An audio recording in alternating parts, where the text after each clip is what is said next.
moving into the house.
I'm going to sing the song I'm just listening to, but most likely lower this so my ears don't hurt as much.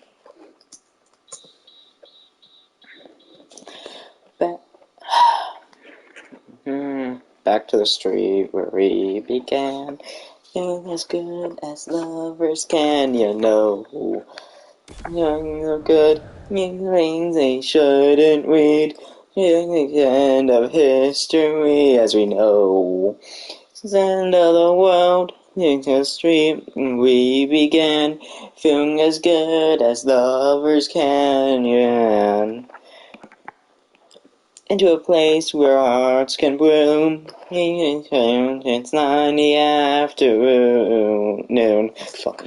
And it could be. We know it should. And you know I can't too. 'Cause it's 9 in the afternoon.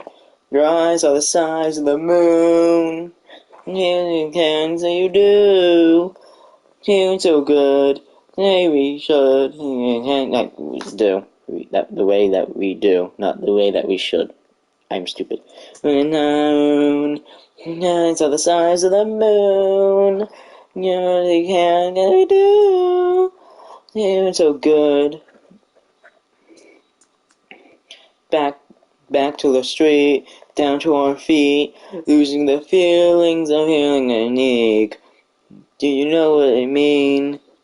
Been in a place where we used to say, man, it feels good to feel this way. Now I know what I mean. Back to the street, back to the place, back to the room where it all began. Hey, the room where it all began. 'Cause it's 9 in the afternoon, and your eyes are the size of the moon. You changes can, so you do. We're feeling so good, just the way that we do when it's 9 in the afternoon. And here's the size of the moon. Can't take hands, so you do. We're so good, just the way we do. It's 9 in the afternoon. Here's the size of the moon. You can, so you do. Doing so good, just the way we should in the afternoon.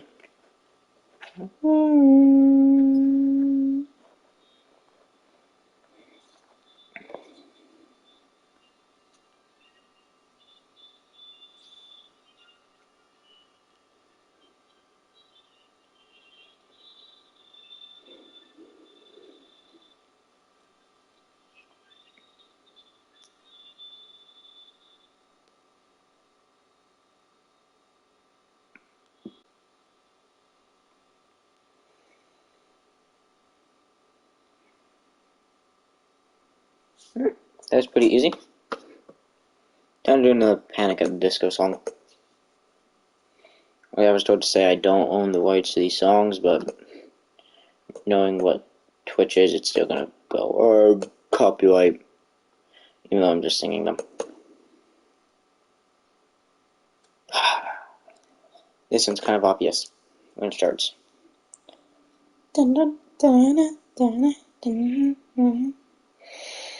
Oh, well, imagine, as I'm pacing the pews in the church corridor, I can't help but to hear, no, I can't help but to hear an exchanging of words.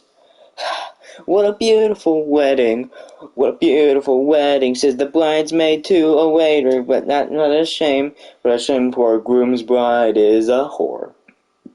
I chime in with a haven't you people ever heard of closing the goddamn door and no. It's these kinds of things. But since we're poison Russian nowadays, I chime in. Haven't you people ever heard of closing the goddamn door? No. It's better to take these kinds of things and face these kinds of things. The sense of, well, in fact, well, look at it this way. I mean, technically our marriage is saved. Well, this calls for a toast, so pour the champagne. Oh, well, in fact, well, look at it this way. Technically, our marriage is saved. So this calls for a toast, so pour the champagne, pour the champagne. I swallowed an entire chip a little bit ago. Now my throat hurts. I chime in with a haven't you people ever heard of closing the goddamn door? No, it's better to face these kinds of things with a sense of poison which nowadays I chime in. Haven't you people ever heard of closing a goddamn door? No, it's much better to face these kinds of things with a sense of poison rationality. Again,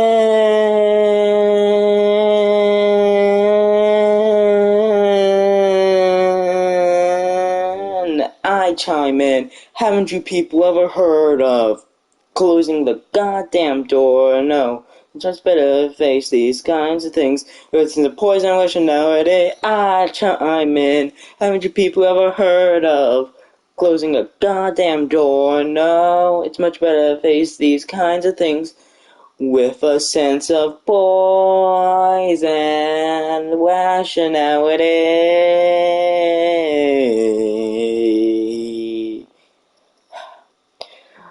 Again.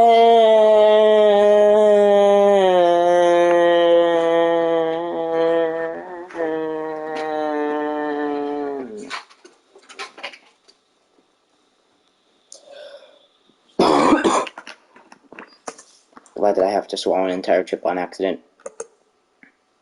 Ooh, I like this one.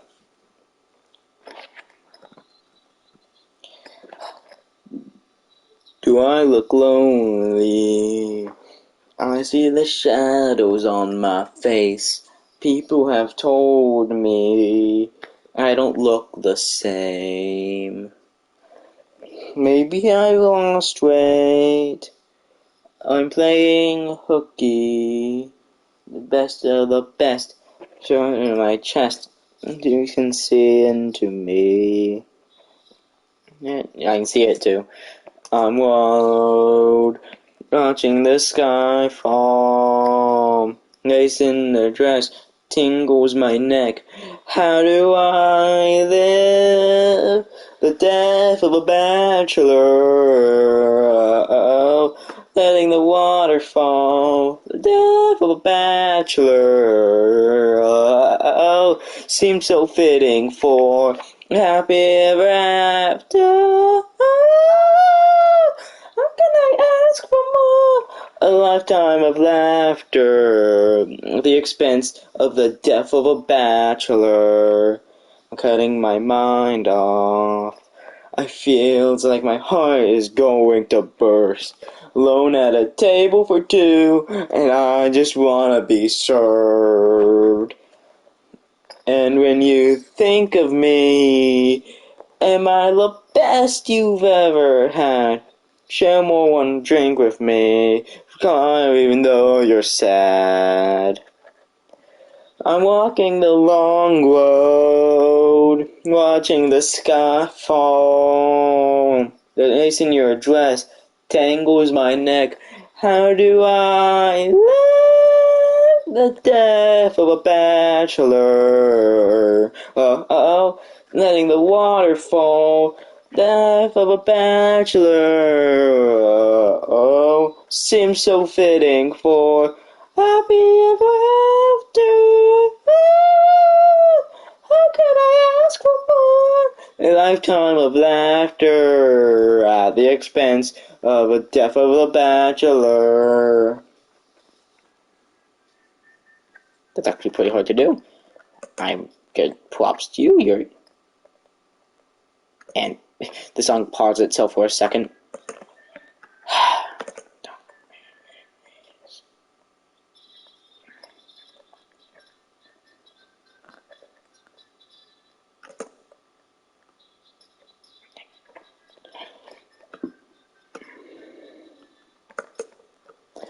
The death of a bachelor, oh, letting the water fall. The death of a bachelor, oh, seems so fitting for a happy ever after. How could I ask for more? A lifetime of laughter at the expense of a death of a bachelor. In total, those 3 songs I just did were 9 minutes.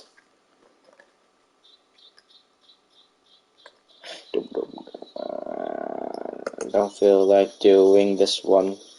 That one actually seems pretty difficult. The harder the song, the more I'm gonna have fun, but yeah. Not that.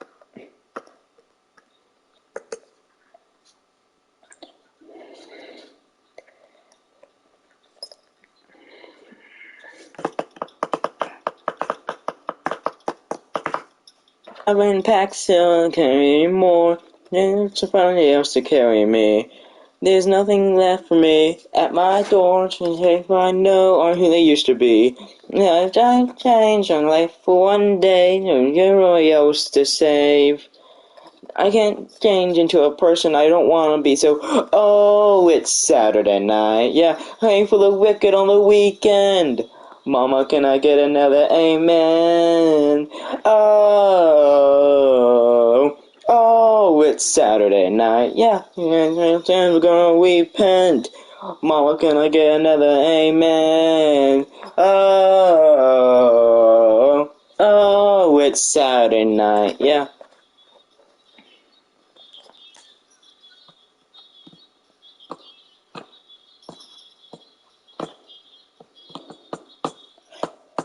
And every morning when I wake up, I see something I couldn't ever been.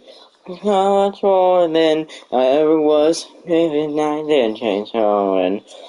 Anything that I had to give, I asked for. I was standing outside and I said, like, oh, it's Saturday night. I play for the wicked on the weekend. Mama, can I get another amen? Oh, it's Saturday night. Yeah, Lord, I ain't ever gonna repent.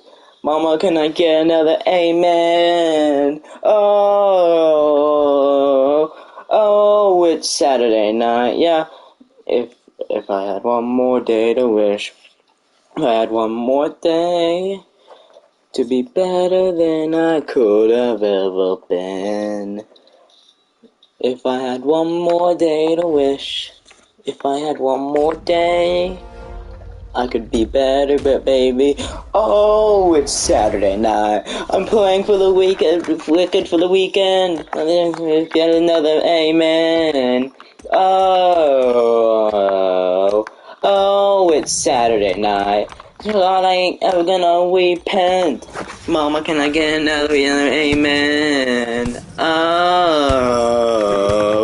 Oh, it's Saturday night. It's Saturday, Saturday, Saturday Oh, oh, it's Saturday night. I swear to God, swear to God, swear to God. Oh,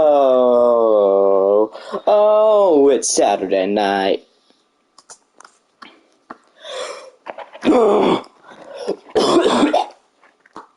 Why did I have to swallow that entire chip? It hurts. But I can do it made for music. Perfect. That's the one. Oh, man, that's awesome. But I don't like Excellent pressing job. buttons. Way to plant on that. I say that as I'm just playing a game where I press buttons. All right, there we go. Nice power. Good. Keep going. Keep going.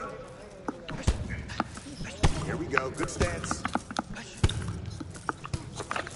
Great work today. Really impressed with that. Yes, I did it. I did a thing. I swear to God. Pizza. It should not read what I just read. I just read pizza from out there. Wrong channel, Truth or Dare. Goose is doing the Truth or Dare behind the wrong channel. Good job, Goose. Good job, Goosey. Ship.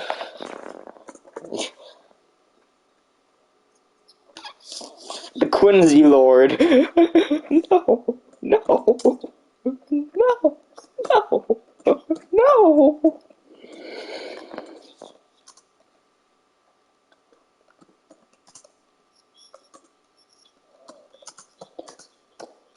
I don't want to die. I'll get murdered by someone. I think their name might start with an E.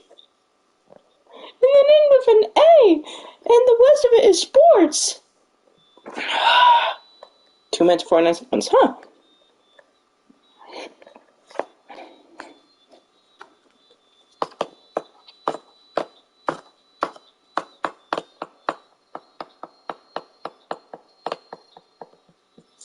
All my life and hustling, and that's my appraisal. Like I sewing songs and the pimps had good labels. Cause call TikTok and half and Chinese traders. Do the deed and cut up and leave and show kind of latest. Yeah. Are you ready for a sequel? You ain't ready for the latest. In the garden evil. I'm gonna be the greatest. In the outside cathedral. I've been here for the failures, and if you lose, boo-hoo. Hey, look, Ma, I made it. Hey, look, Ma, I made it. Even things I'm up aces, aces. If it's a dream, don't wake me, don't wake me. Hey, look, Ma, I made it. Friends are happy for me, or having talking phonies. Yeah, take battle, yeah, take my trophies.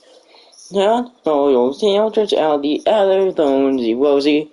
Hey, oh, you can trust him, fast and you'll be lonely. Yo, are you ready for the sequel? I ain't ready for the latest. In the Garden of Evil. I'm gonna be the greatest. In the Golden Cathedral. I'll be the greatest, and if you lose, woo-hoo. Hey, look, Ma, I made it. Hey, look, Ma, I made it. Everything's coming up aces, aces. If it's a dream, don't wake me, don't wake me. I said, hey, look, Ma, I made it, I made it. I said, hey, look, Ma, I made it, I made it. I said, here, you wanna take it? I said, take it. If it's a dream, don't wake me, don't wake me. I said, hey, look, Ma, I made it. Mama, best believe it. Mama, best believe it. Hey, and one weekend dream on. Mama, best believe it. Mama, best believe it. I think I'm dreaming in. Hey, look, Ma, I made it. No, I don't want to die. Let's see if I get something that's not Logan. That's better. Quincy or Dare. Oh no, not the Quincy or Dare. Aw, crap. Had to have high hopes for a living. Shooting for the stars and never make again. I'm not gonna try that. Nope, I'm just not gonna listen to music. Real quick.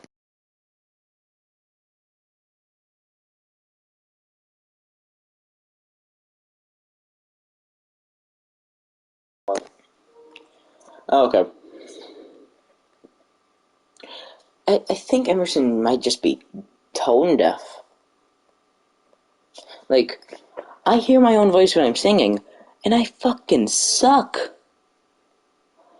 I give my singing a 1 out of 10, well, a 2 out of 10, a 1.5 star on Yelp, because the true 1 out of 10 is Machine Gun Kelly.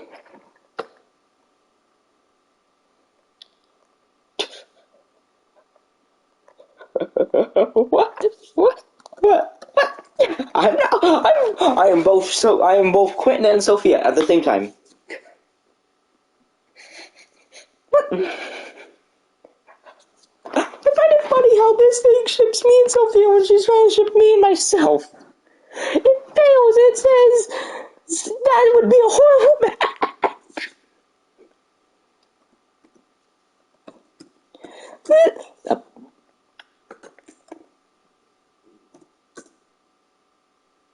I fail.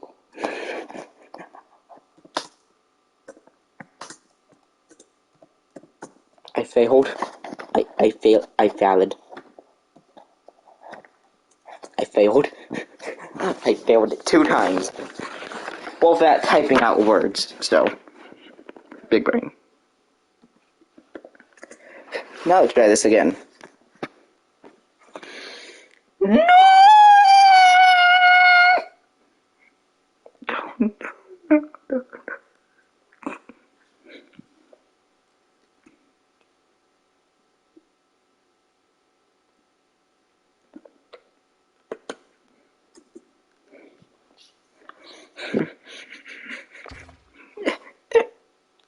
He's just gonna wake up, look at this, I'm like, what the fuck?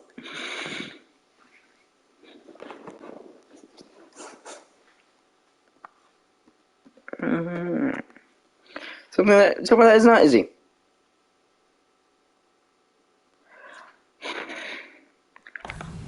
I get one. I'm going to kill someone. Don't. I'm gonna kill this bot. Don't let him hit I don't want Maddie. Why would I want to date Maddie?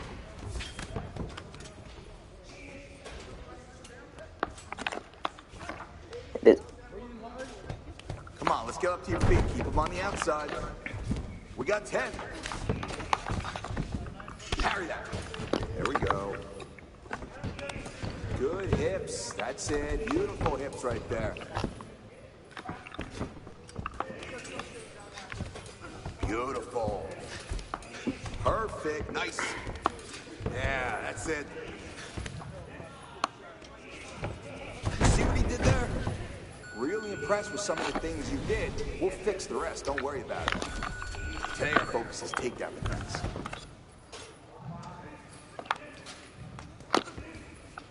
Stay sharp. Good. Footwork now. Don't let that happen again.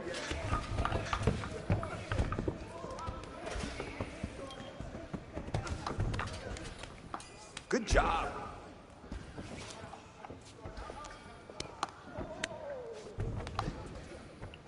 Don't worry, we're gonna make that defense nice and tight next time. Final try before I just quit. So, who else will this thing give me? Give me the. I'm done. I'm not trying that thing again. Get a house. Me getting a bloody nose. Imagine getting a bloody nose. Cringe.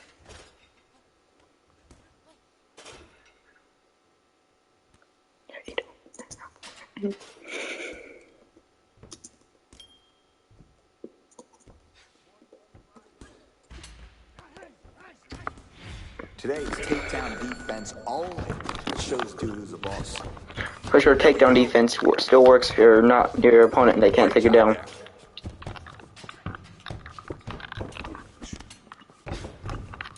Nice motion. Perfect.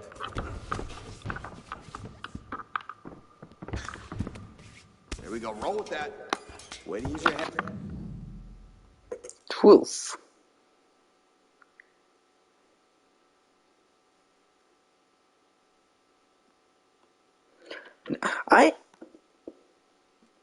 Nothing.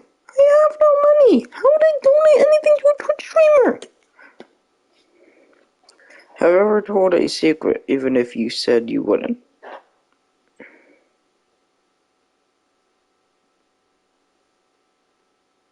No. No. No. Maybe.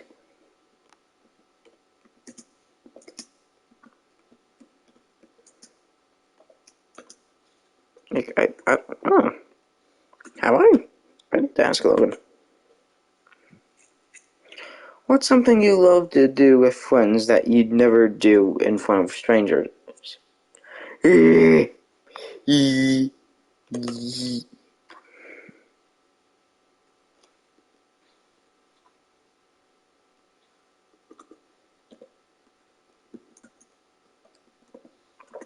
Have fun.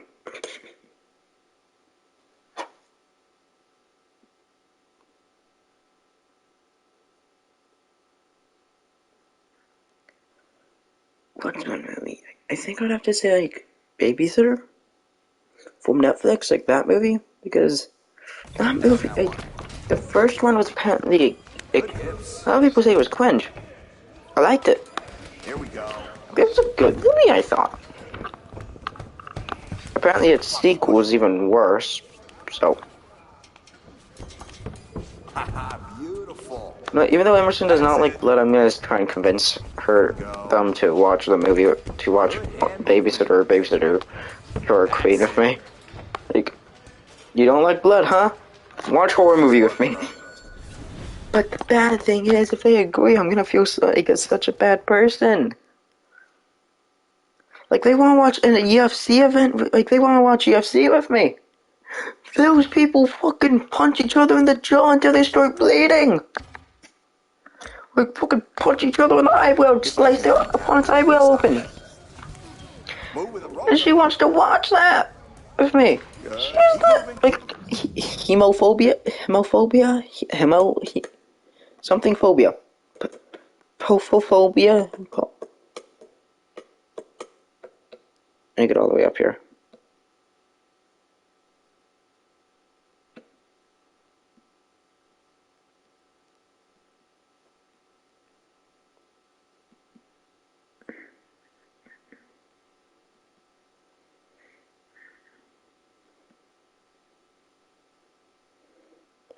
The funniest part is, one of my classmates were like, "Oh, you stole $5 from me." I found $10 there. The funniest part was I didn't even find $10 there. I already had $5.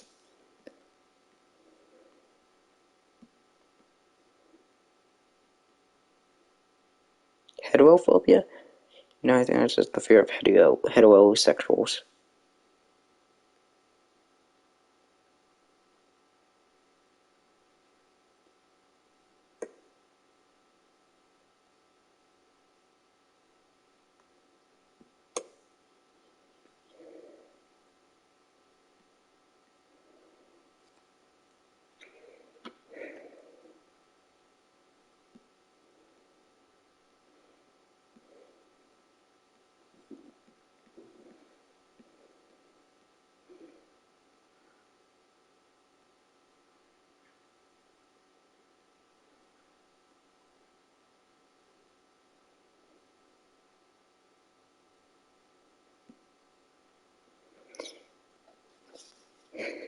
Hemophobia, also known as hematophobia, is the fear of blood, wounds, and injuries. Hemophobia is categorized by the American Psychiatric Association, designated and statistically mainly as a blood injection injury, BIEI phobia. So she has hemophobia, and she wants to watch a UFC event. I feel like a villain. I feel like a bad person. Like, babysitter? I need to watch the sequel because, like, I want to watch that. Next time me and Emerson hang out, I might convince her to watch the first one. Like, watch this. Why? Good movie? Is there blood in it? It says it's a horror movie. Maybe? And see if that works, and if she agrees. I feel like a bad person still because I don't like that I'm gonna make her watch a horror movie. She does not like horror movies. Well, I should not say horror. I mean like fucking blood stuff, like stuff with blood in it, very much. I think I'm just a fucking villain. I'm like Scott Pilgrim in the Scott Pilgrim movies. Like how after he makes Winona mad, how he starts wearing like that 7.5 shirt, meaning he might turn into like the eighth evil boyfriend. Wait, no, the sixth.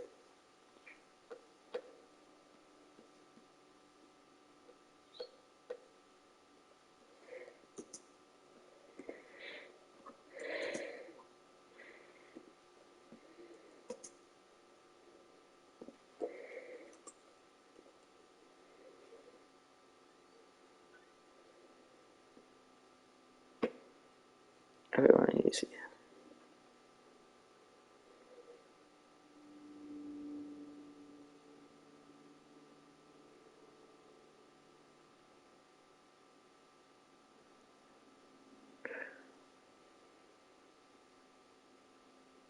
Okay.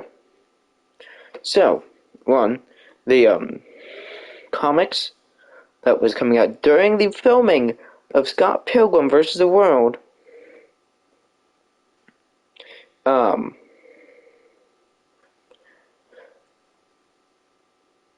What? Fighting the...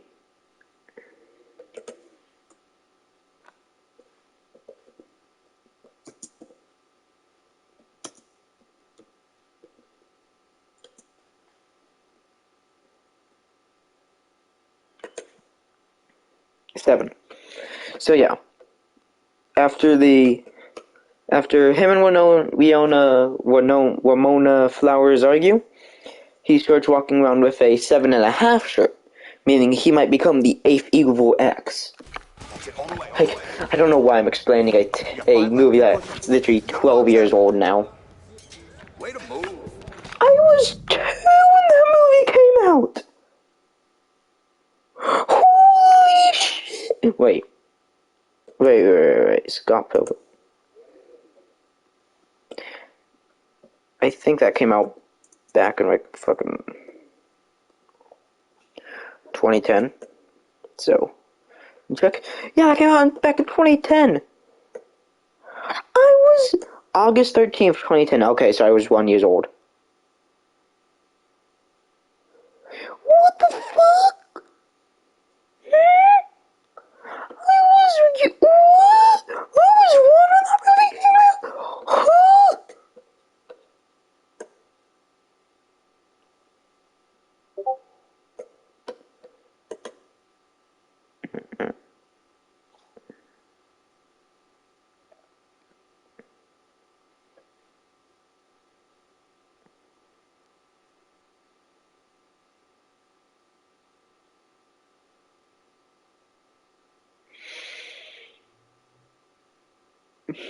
Oh.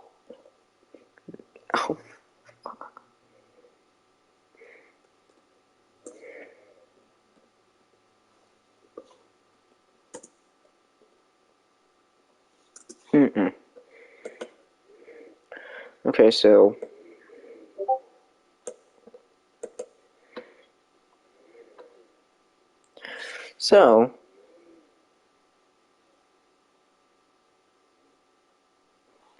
Marco Siwa.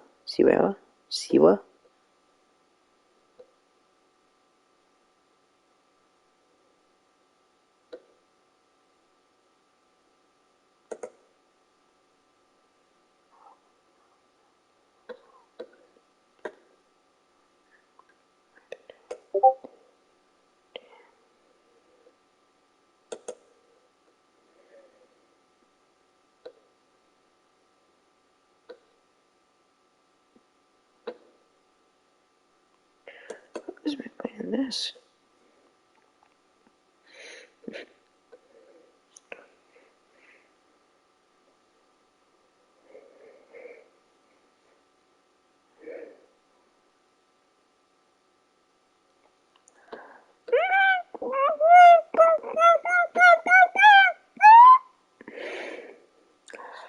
Holy fucking.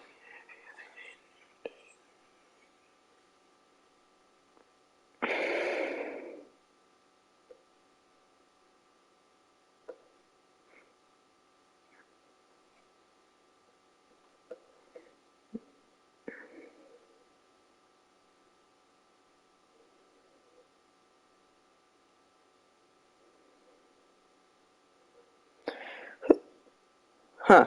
So a character in Sausage Party named Barry was voiced by Michael Siwa, the guy who played Scott Pilgrim.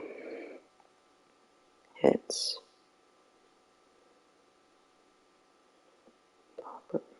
Paper Heart.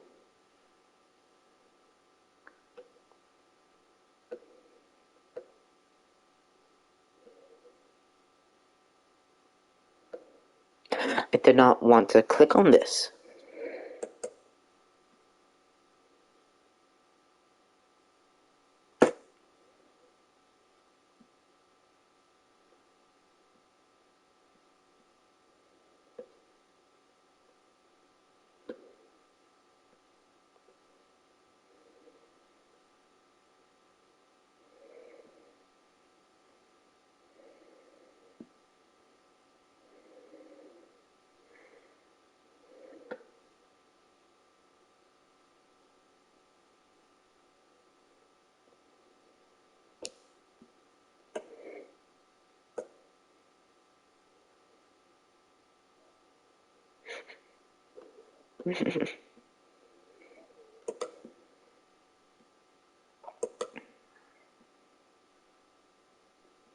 So the last thing he's been in so far.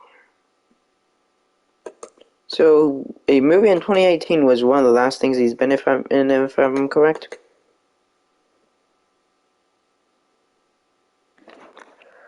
I about needed to message Emerson just help they're using role processing out as a reason for starting. That's awesome.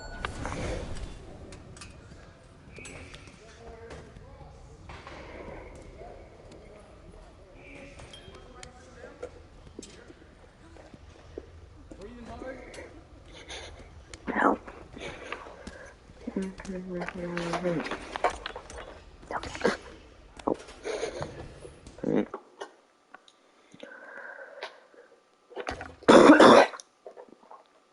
If I start coughing out blood, I won't be surprised. Ow. Fuck. That hurt. Oh, no, oh, not pain.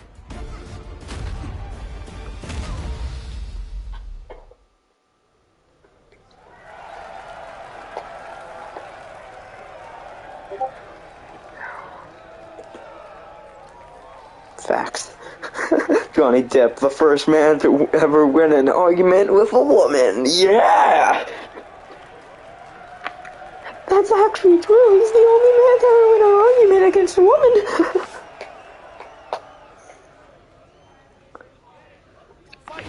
100% of the crimes committed in outer space have been committed by women.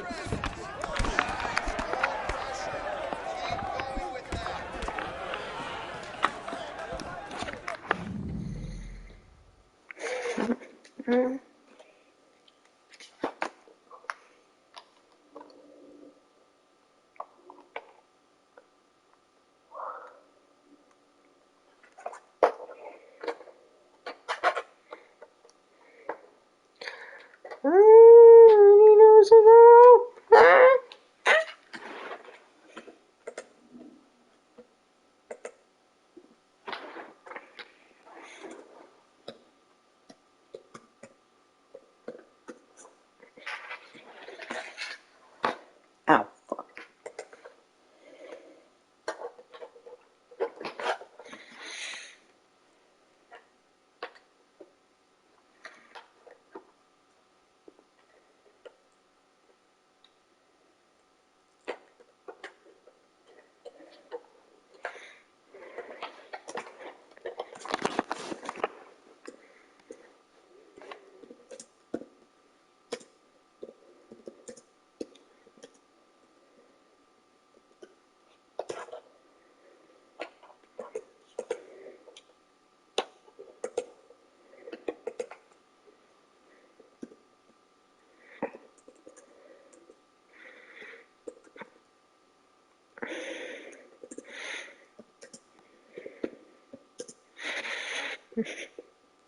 I want my lawyer answer this.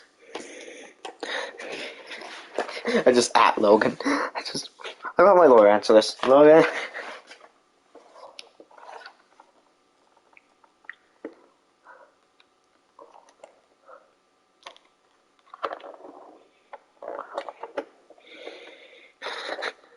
I want my lawyer answer this. Just at Logan. Just. Oh, no. Okay, you're fired as my lawyer. I have my new lawyer answer this. Just fucking hats Brandon. I hope. No. I will have my lawyer answer this. Again. No. Oh. What? No.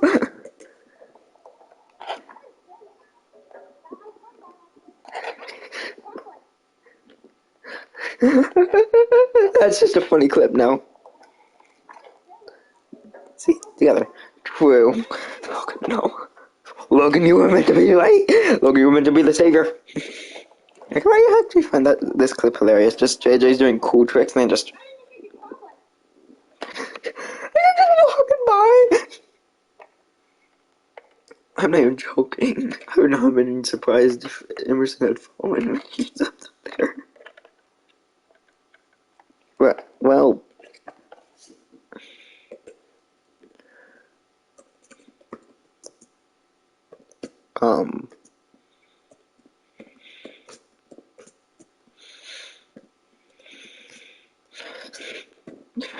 Wow, Logan, do lawyer stuff.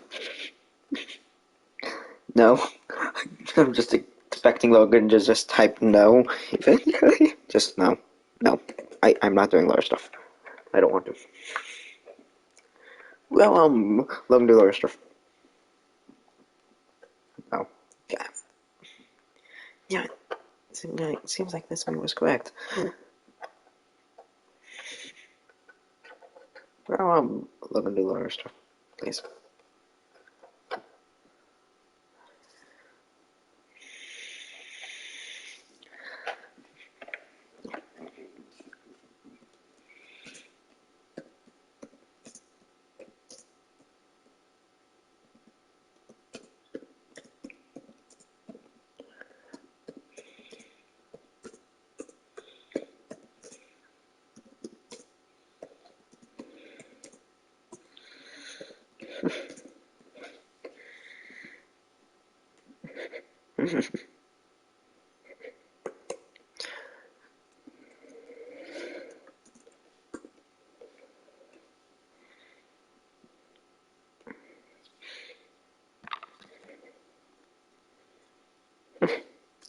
Well, since my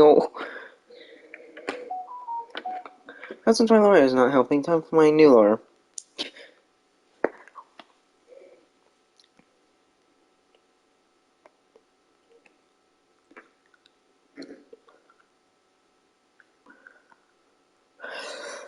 I'm gonna cough up a lung eventually.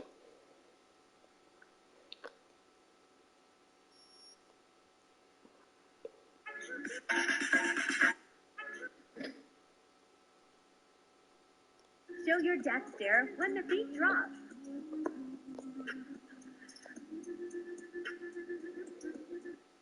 Show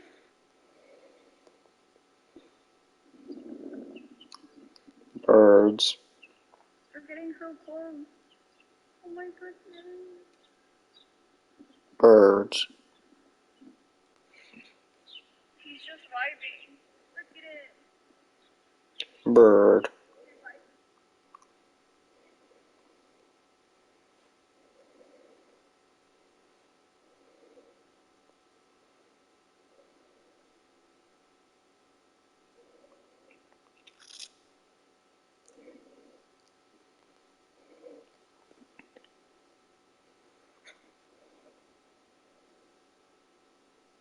Wait, what? Oh, what's wrong with here?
That's just a coincidence.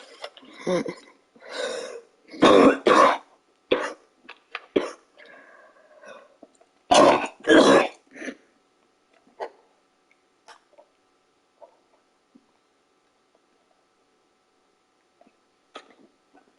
gonna die.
I need to take these out real quick.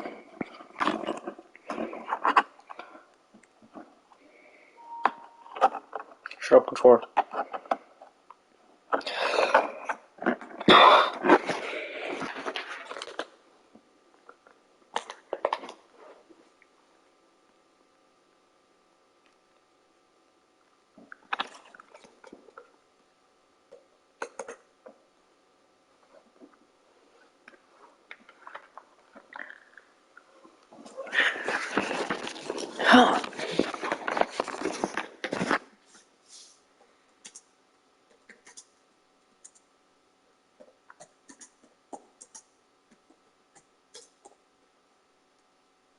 See, would not work out.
While he was laughing, you could just put that over like someone just cleaning a window.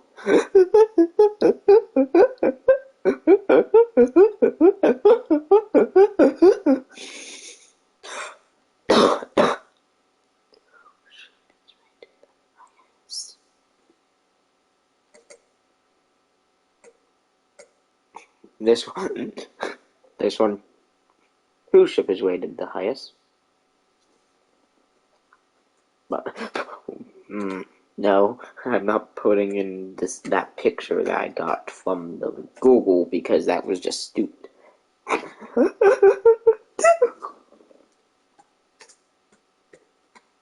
Dude, I. What is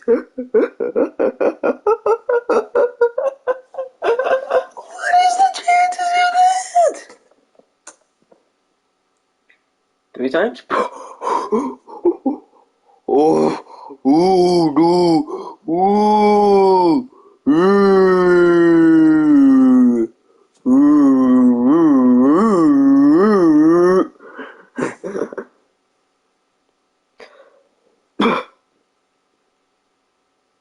It means 100%. It's just an error. Let me check this real quick.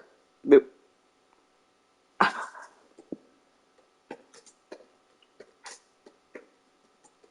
I hate myself.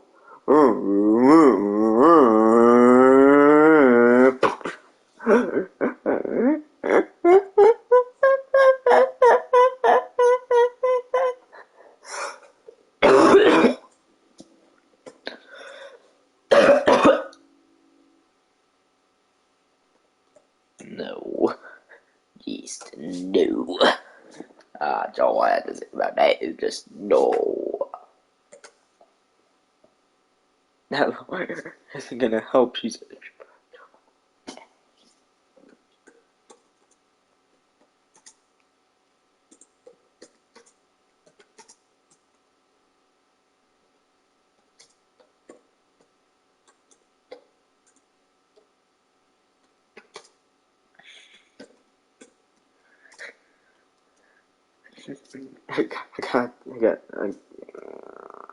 Yeah.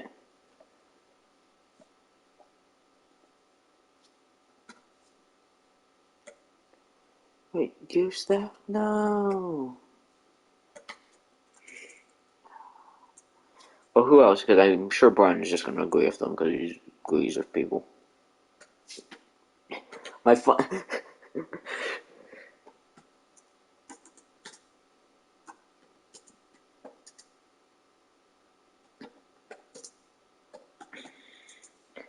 Damn, time for lawyer number 3. Boop. This is my last hope. This is my last hope. Facts.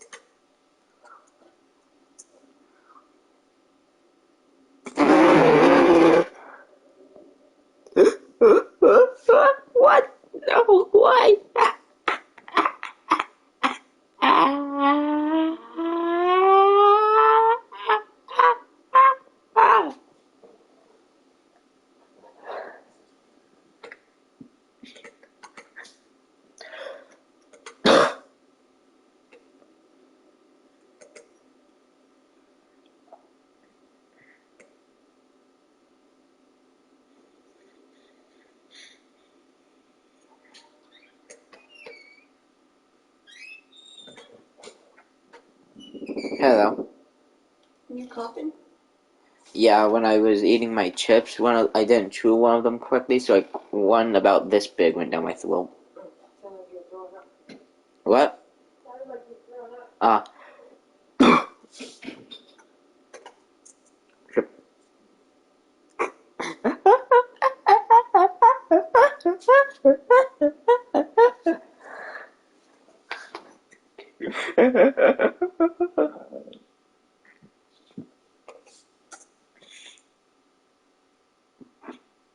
Dang, I ain't gonna find any level. Cap. Cap. Snap the cap button. Oh, oh, it was over the nose. Oh, snap the cap button. The bot. Oh my god. You're lying. No, it isn't. Stop. No. Frenzy.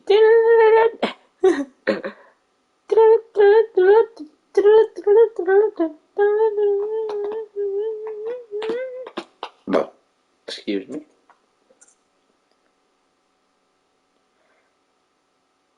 No.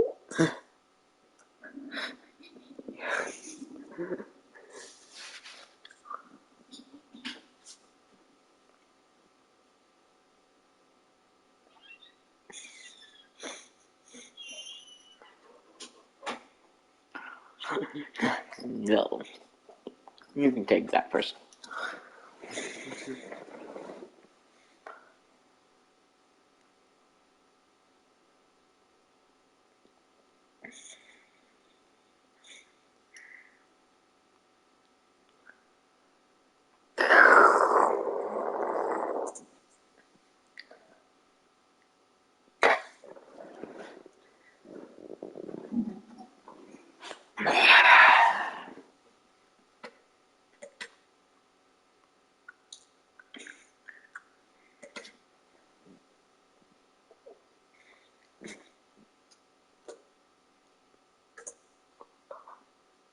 Boop.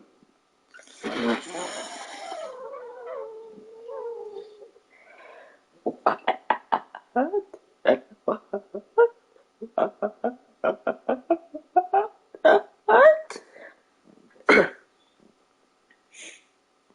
Whoa, he just with everyone. I gotta check real quick.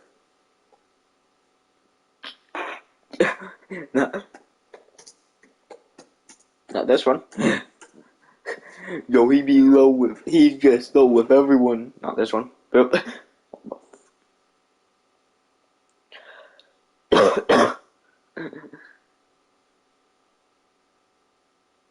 We just be low with everyone. Boop. This one.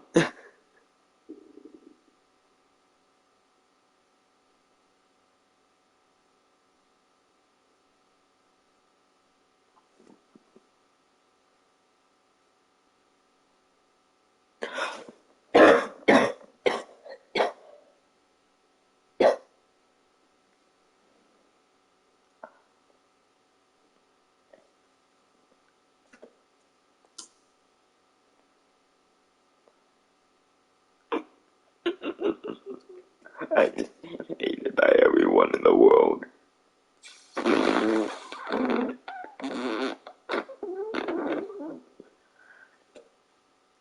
Not so bad, but even bots hate me.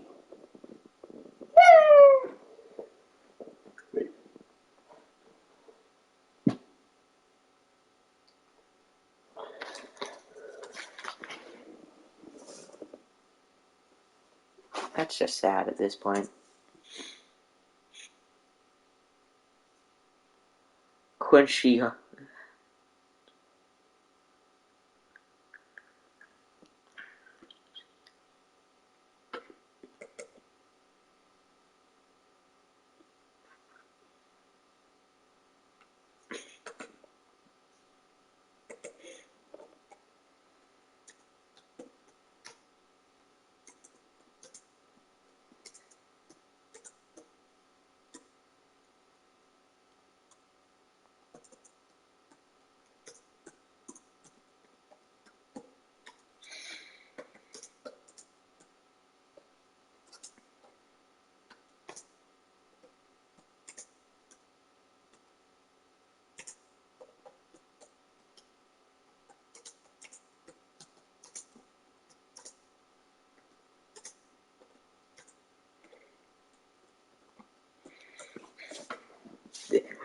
Looks like I have no molars.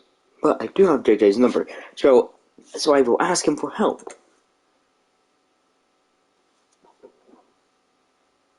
He still hasn't responded to me.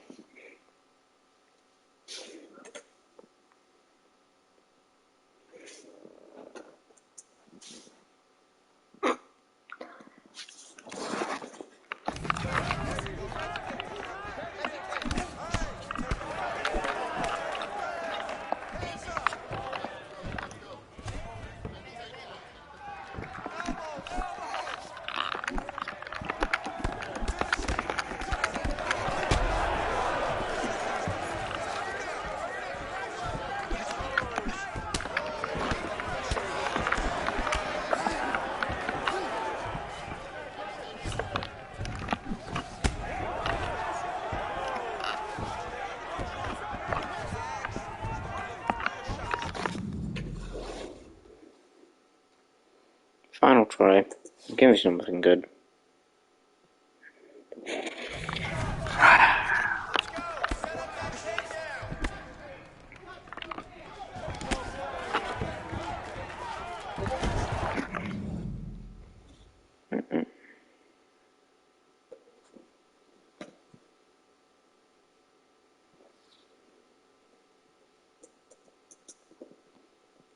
Damn it.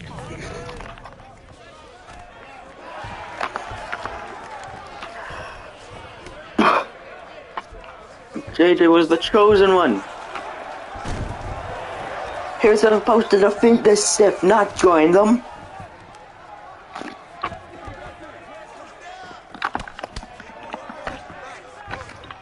Yep.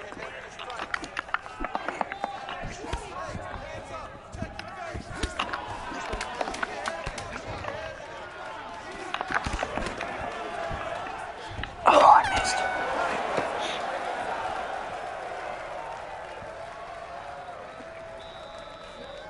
Ready.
I have one thing you didn't expect.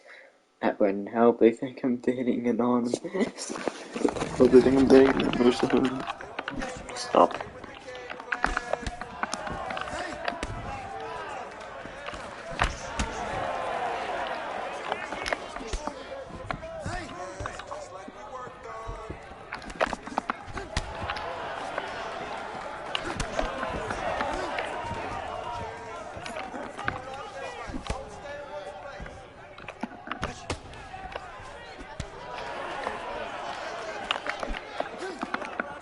Aha, I'm calling upon an idiot to help two idiots.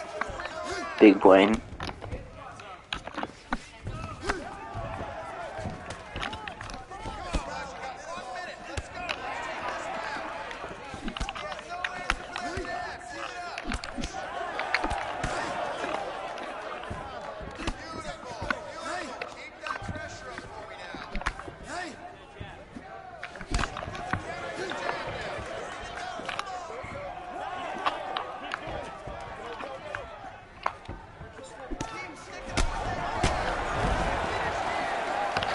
What?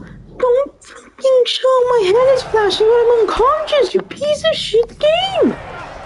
And of course I can't accept the loss because the game doesn't let you continue after you fucking lose, so fuck you game, fucking let me take fucking lost. And also, of course, my character got fucked.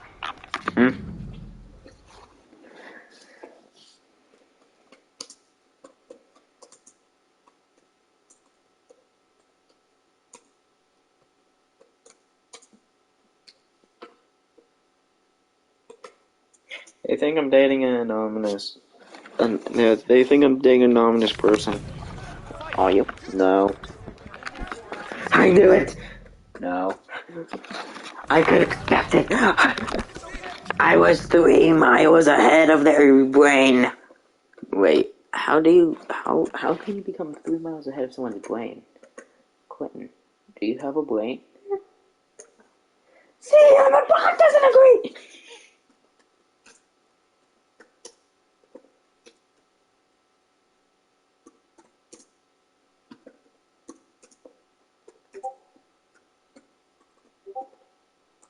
See, even the bot says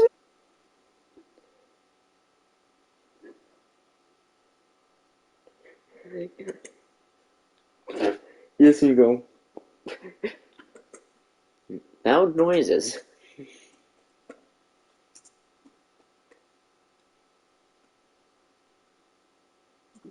That is an actual reason they were loud noises. And they covered their ear. And I go, yeah, that works. These loud noises you want to cover their ears. Here's the other arms and cover their ears. Don't think I'm dating the person who just want to be nice. I don't remember nice people dating everyone that they are nice to. Like, I get it. Quit's going to be nice? Shocker. Shocking. Yeah, I get it. Shocking. But still, no! Trying to be nice is not a bad thing! Oh god, I've been taken down. Up we get. Whee! Oh, my leg, I need those. Guess we'll just punch. Punch.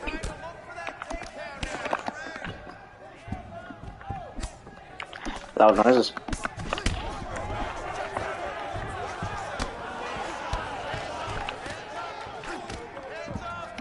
No, not just that. We're... Oh.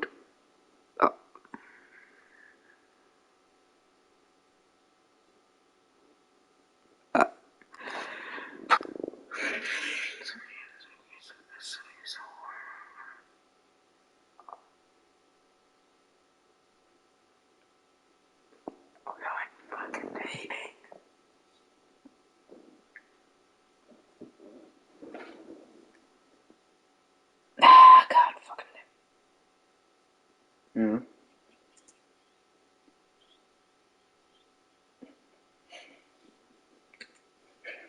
Yeah, I gotta call upon Brandon.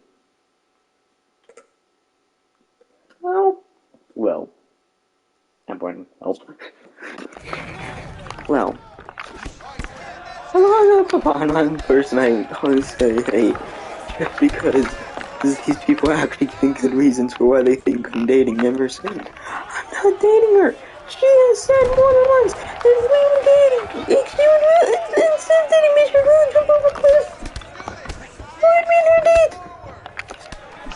Like, why would anyone even want to date me? That's what I'm wondering. Like, oh fuck, they think they want to date me?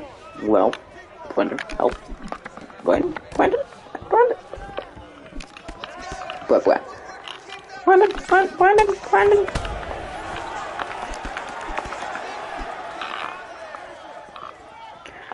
Alright, they're just calling for support.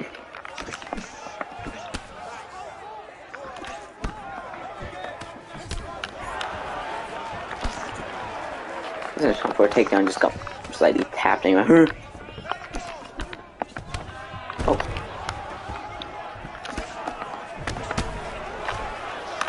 Well, but they both. Aww. No.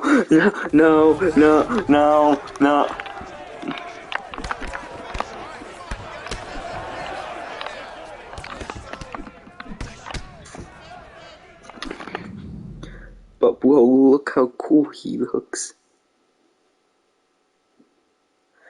I'm not dating them, bro! I'm not dating them! But I'm not. Yes, I get it, they look cool, but I'm not dating them.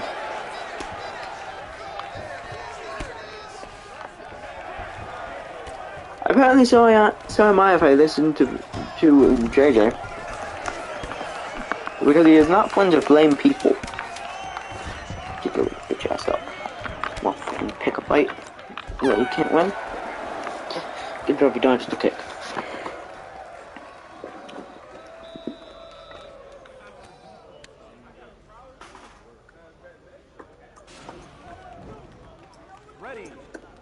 Ready, fight!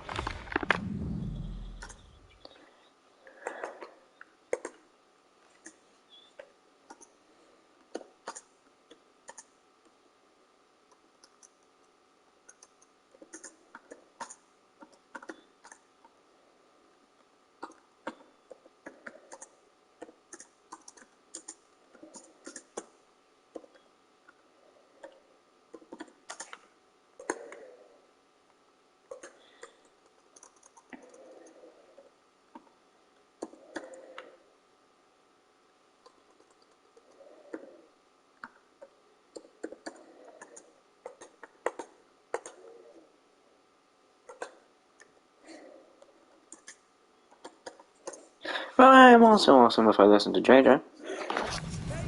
It's a nice picture.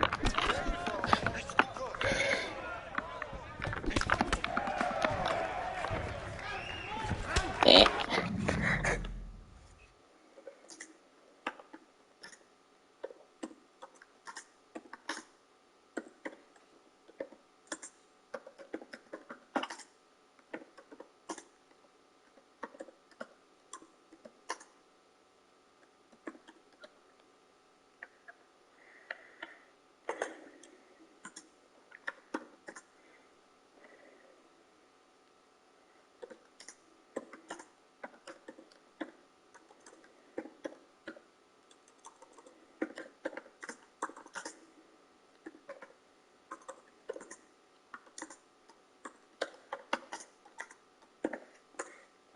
He said he is only friends with awesome people, but he is friends with me, so that's the line.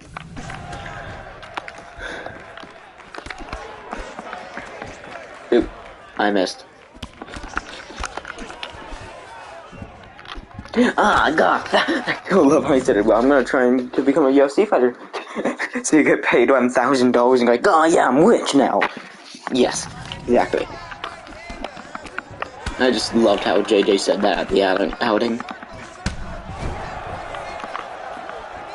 Look, this man tried to do a 360 no-scope onto me. I'm just hitting myself on the head like, hit me! Benny's #1 fan. I thought that was Maddie. soon as many of them were ready.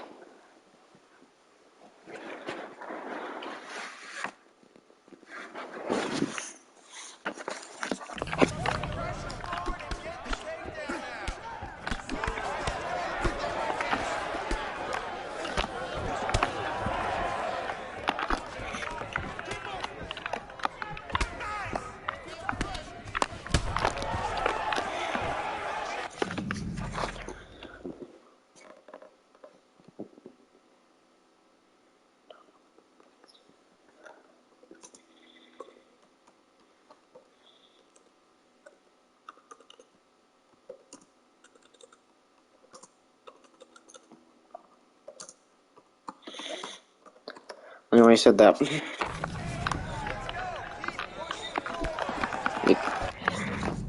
He said he is only friends with awesome people. But he is friends with me, so that's a lie. But he is friends with...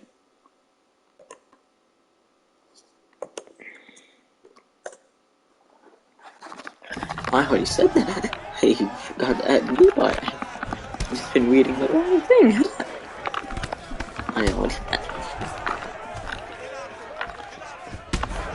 Holy shit, this man almost knocked me out 2 times. Stay away from me. And...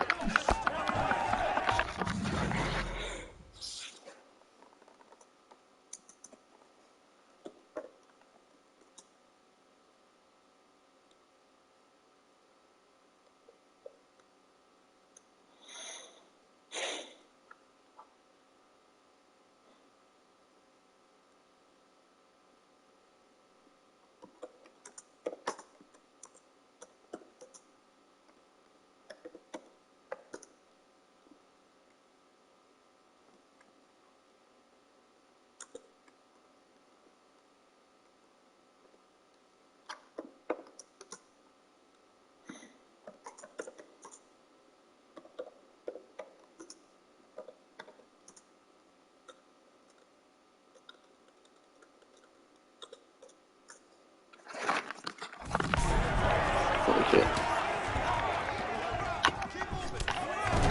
Dumbass. Don't keep going for the same move.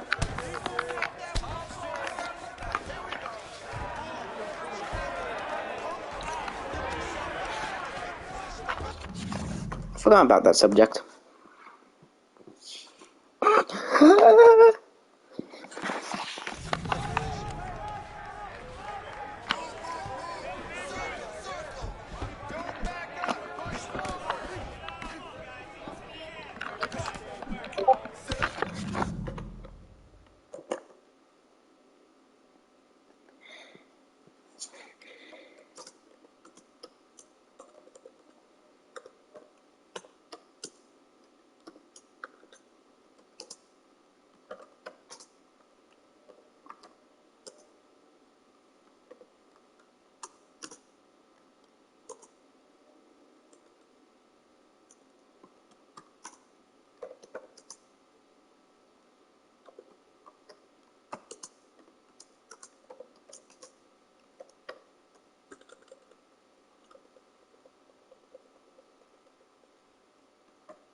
I'm getting so mad at Izzy. How dare Izzy think I'm able to date someone?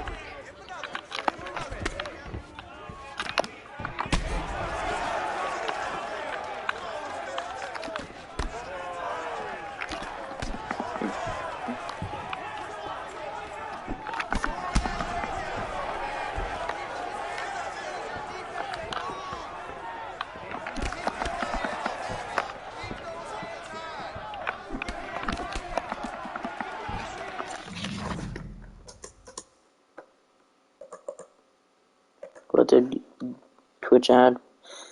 Mod icons.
But oh well.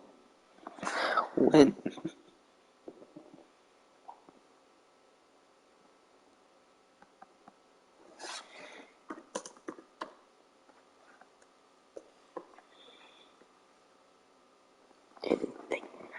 I'm about to get that clip from BFDI. Like, fucking tennis ball and golf ball are getting accused of dating. And then, like, I think it was golf ball who said, "No, our relationship is only platonic." Wait, what does platonic mean?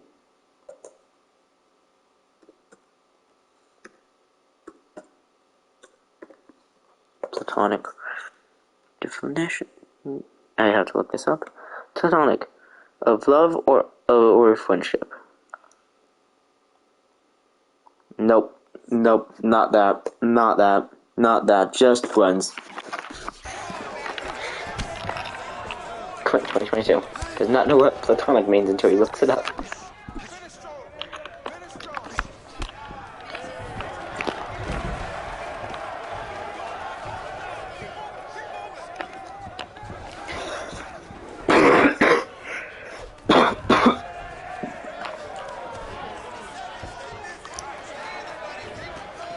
Morgan Freeman.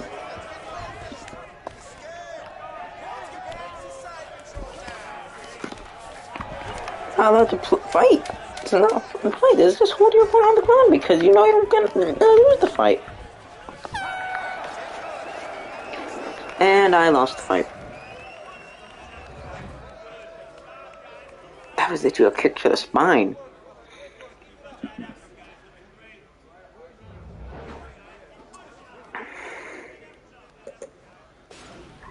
I don't. The winner by judge's decision, and moving on.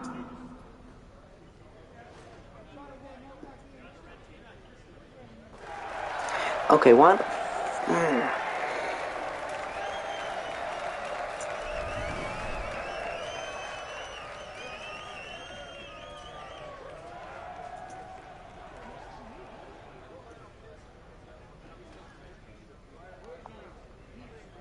Continue?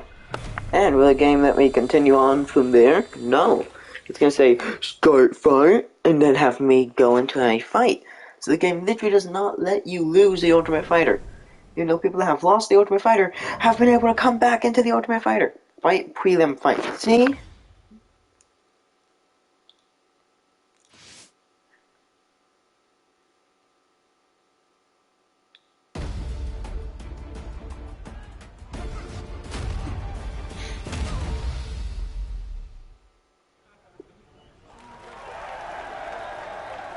See the spawn. Shit. Sorry, see you just fucking lost horribly.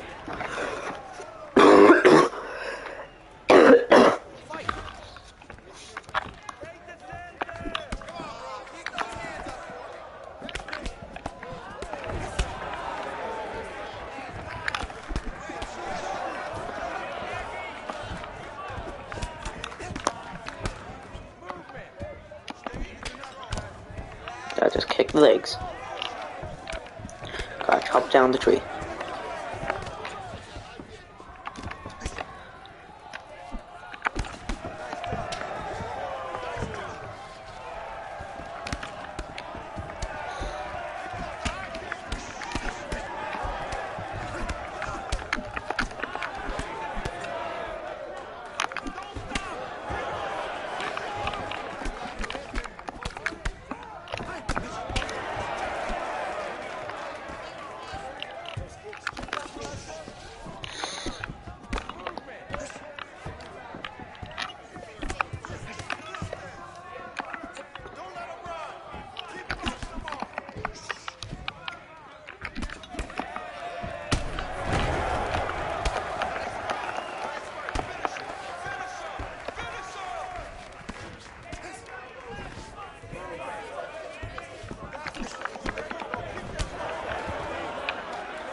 The memes.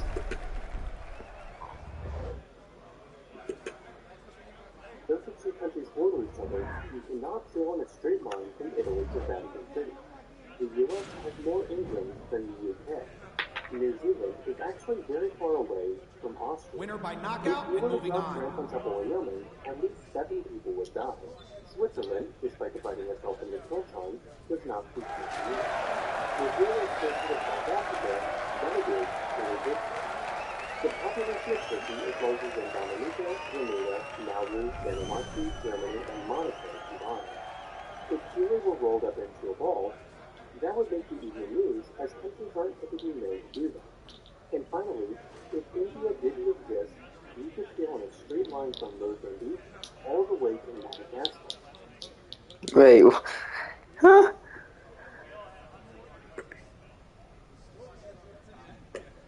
This is how your girl will look at you when you tell her a story that involves another girl.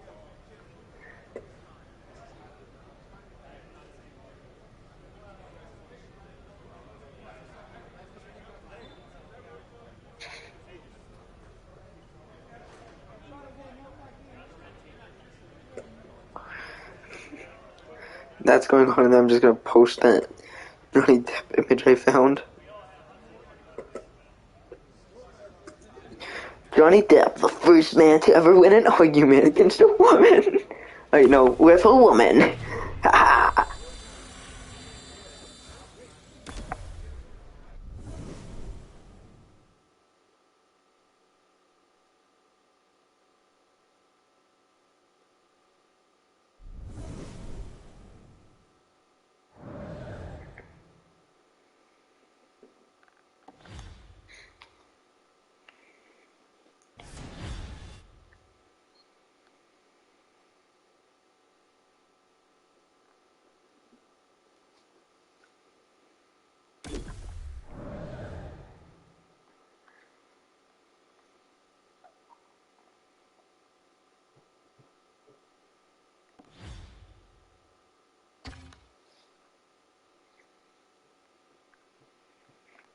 Johnny Depp, the first man to ever win an argument with a woman.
That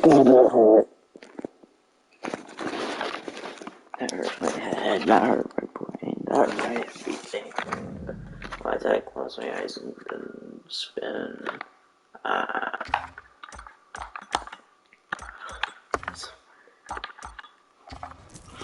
Today we're going to use a heavy bag to develop your accuracy. Let's push this. Perfect. It's all about the speed, man. Let's get this. Let's get it together. Push, push, push. Right on. Come on, speed, speed. Not bad. Boom. We got 5 seconds. Keep going. Very impressed with you today. Good job. That's like 5 seconds, keep going when I did it.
I just realized something painful I can do for a stream other than just eating hot sauce. Every time I lose a fight in UFC2, I will get like a lag strip, put it on my leg, because I got leg hair apparently, and just rip it off. Slowly. Just... Ooh, that sounds like a fun plan. Ooh. One.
One more copy.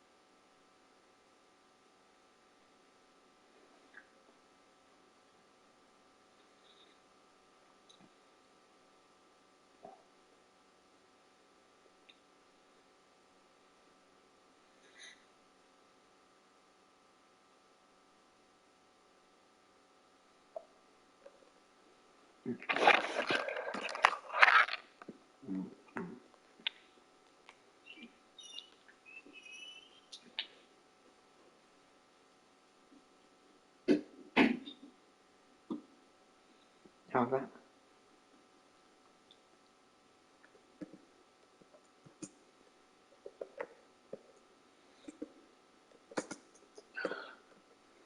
No, not.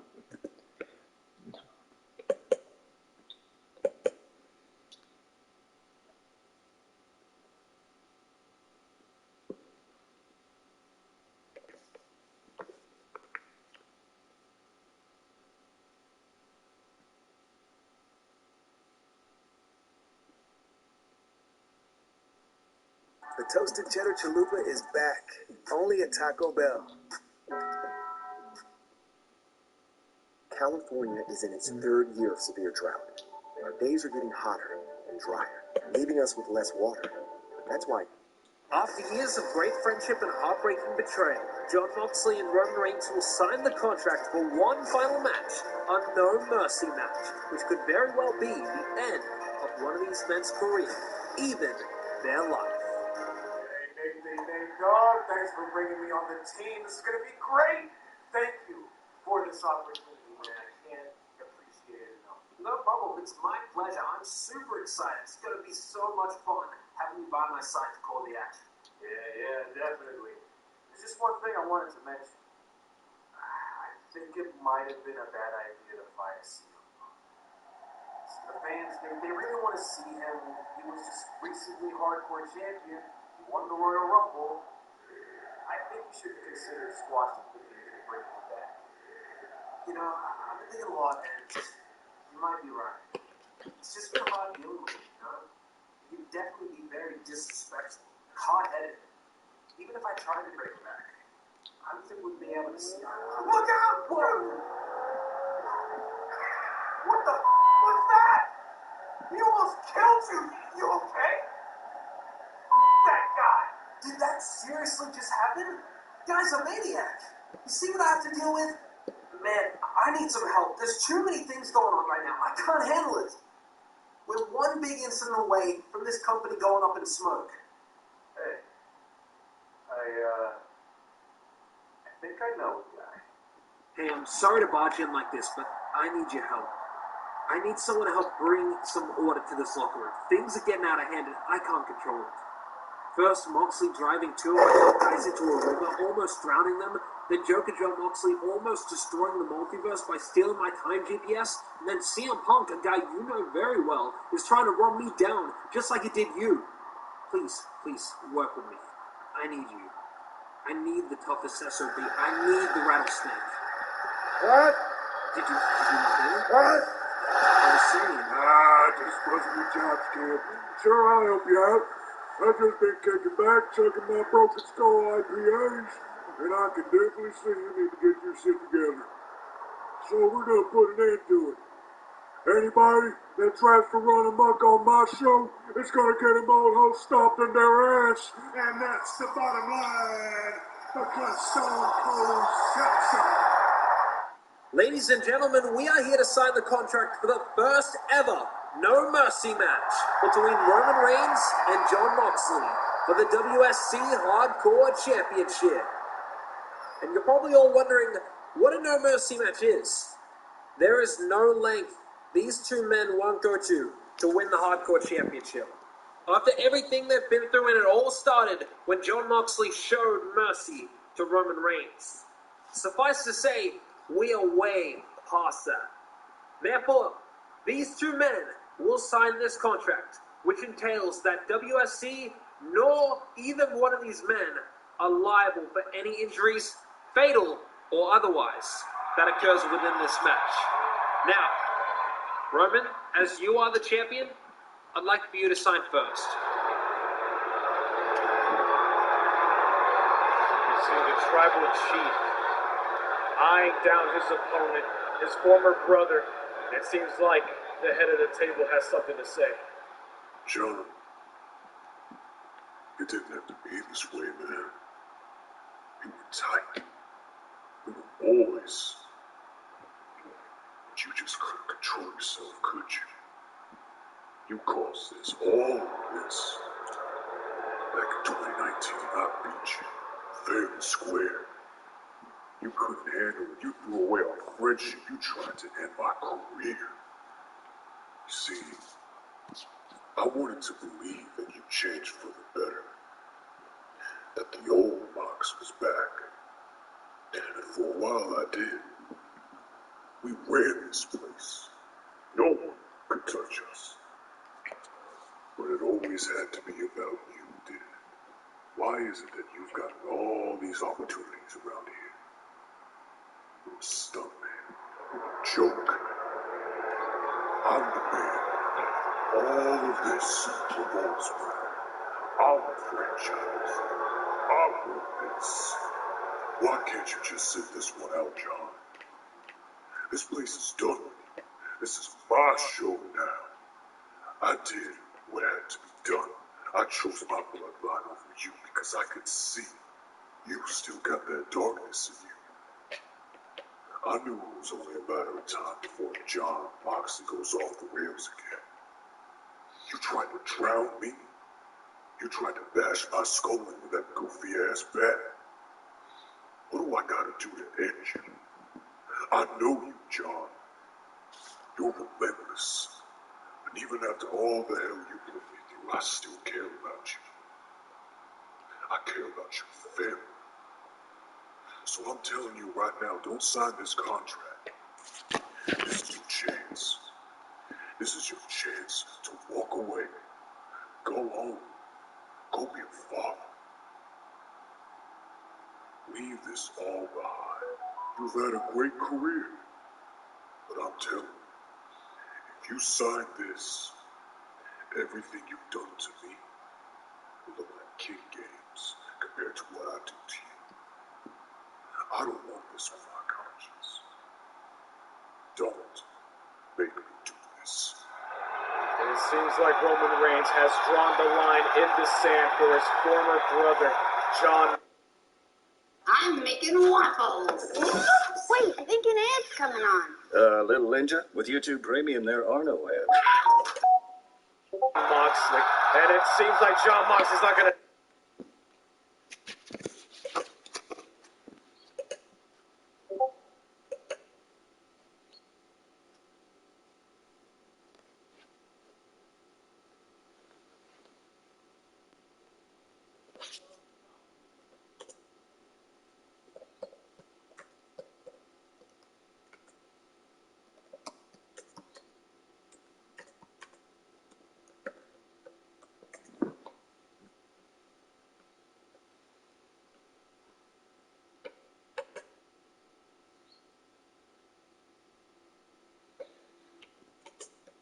Let's take that line down.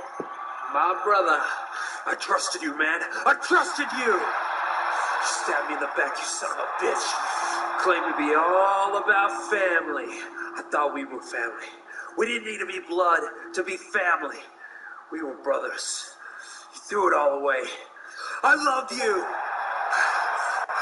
And now you forced my hand. Now we gotta settle this.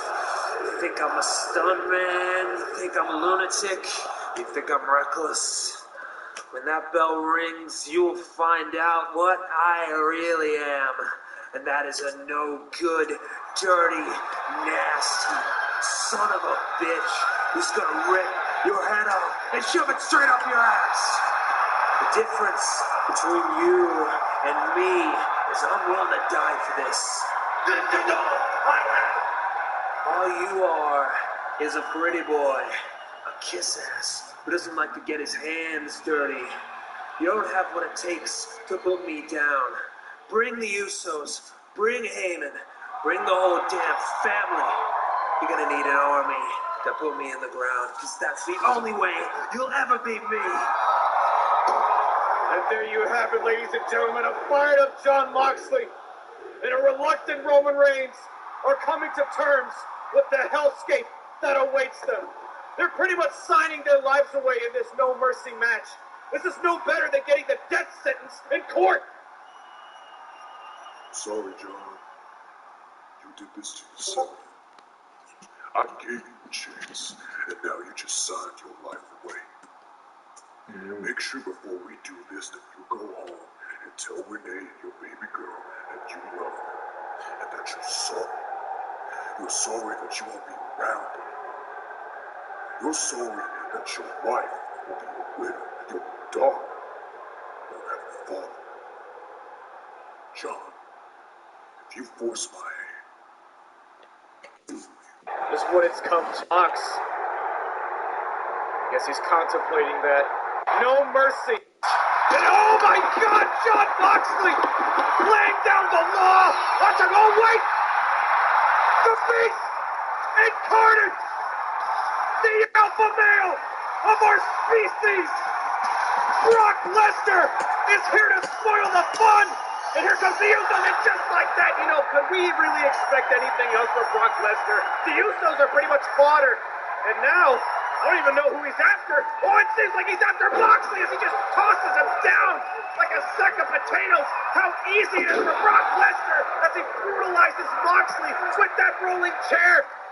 Roman Reigns watching intently from the outside as Brock Lesnar sends Jon Moxley to Suplex City.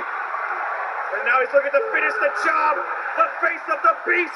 Speaking golly, wait! The Texas Rattlesnake! Stone Cold Steve Austin! There's a new sheriff in town! And he's gunning for the beast! Who's standing in the middle of the ring, waiting for the action to happen. And now, for the first time ever, these two badasses of professional wrestling come face to face. You can just feel the tension in the air as Brock Lesnar doesn't seem to want to have anything. Oh my God, yeah, what an actor. You know, it should be Brock Lesnar who goes to want to have anything. You just feel the tension in the air as Brock Lesnar doesn't seem to want to have anything. Oh my God, yeah, what an actor. You know, it should be Brock Lesnar who goes to Hollywood and not The Rock, as he just brutalizes the ribs of Stone Cold Steve Austin with that vicious knee. And now he's trying to hit the German suplex onto Stone Cold, with Stone Cold fighting. Stone Cold getting fired up. Stone Cold bringing the fight to Brock. The beast is done. Next to clothesline, and now Stone Cold letting him know what he thinks of that man. But Stone Cold Stunner sends Brock Lesnar crashing through the table, and Stone Cold has made it known who the law is around WSC now. We are officially on the road to WSC WrestleMania in Hollywood. I cannot tell you how excited I am to see where this road goes. But right now, we know it's... We are agents of free expression. They will never silence us. Yeah, she's really big into conspiracy theories. The world is a simulation.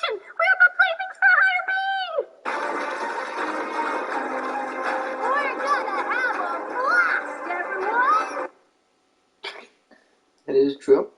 She was correct.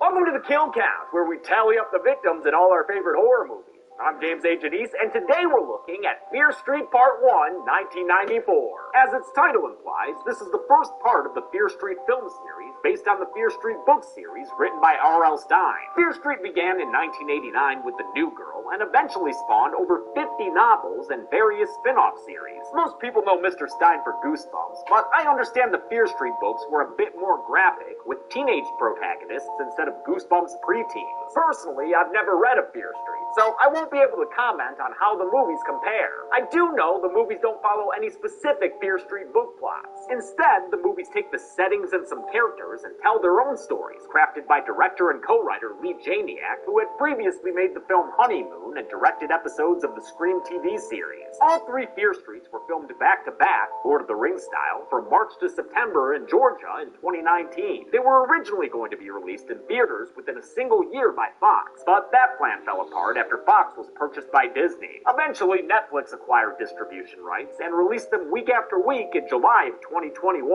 As is often the case with Netflix horror, I was inundated with requests to cover these bad boys, and I'll admit, I was skeptical at first. Netflix's other huge horror hits never did too much for me. I found Bird Box painfully mediocre, and I notoriously hate both babysitter films. While watching the first Fear Street, I initially felt the same trepidation. For the most part, 1994 didn't impress me, and I wondered why everyone was making such a big fuss over it. But then I realized I couldn't wait to watch Part 2, and when I finished that one, I was downright pumped for Part 3. The Fear Street films really grew on me, and the more time I spend with them, the more I appreciate them. Even if they're not doing anything revolutionary, they're a remarkably fun and easy watch. The trilogy follows high school students in Shadyside, a small Ohio town that seems to be cursed with bad luck. And I mean more than just being in Ohio. Haha, go blue! Shadyside's troubles are egregious and murdery, setting it in stark contrast to its neighboring town, the wealthy Sunnyvale. Part 1 takes place in 1994 and is very much in the style of Scream, which came out in 96 and defined the horror genre for the late 90s. Parts 2 and 3 travel back in time to look at historical Shadyside tragedies, imitating other horror films in the process, but somehow always keeping things tied together to the central story. Though each film works as a successful standalone, with proper beginnings, middles, and ends, they're also a brilliantly executed cohesive trilogy with a surprisingly satisfying conclusion. I mean, this thing really sticks the landing. I even teared up during Part 3.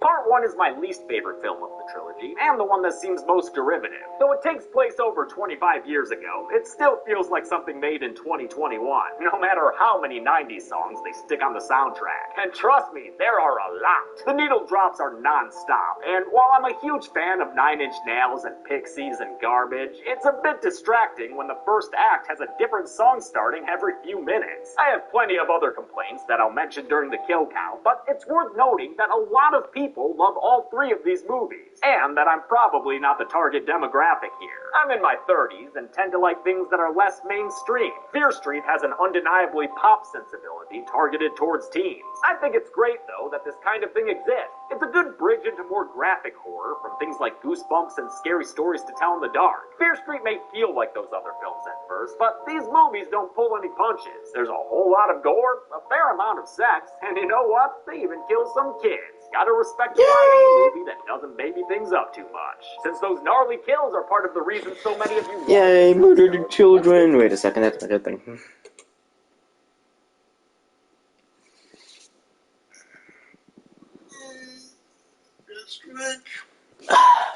That felt good to stretch. Sick of corporations with their clients deciding what you see online? When it comes to searching the web, you finally have a great choice.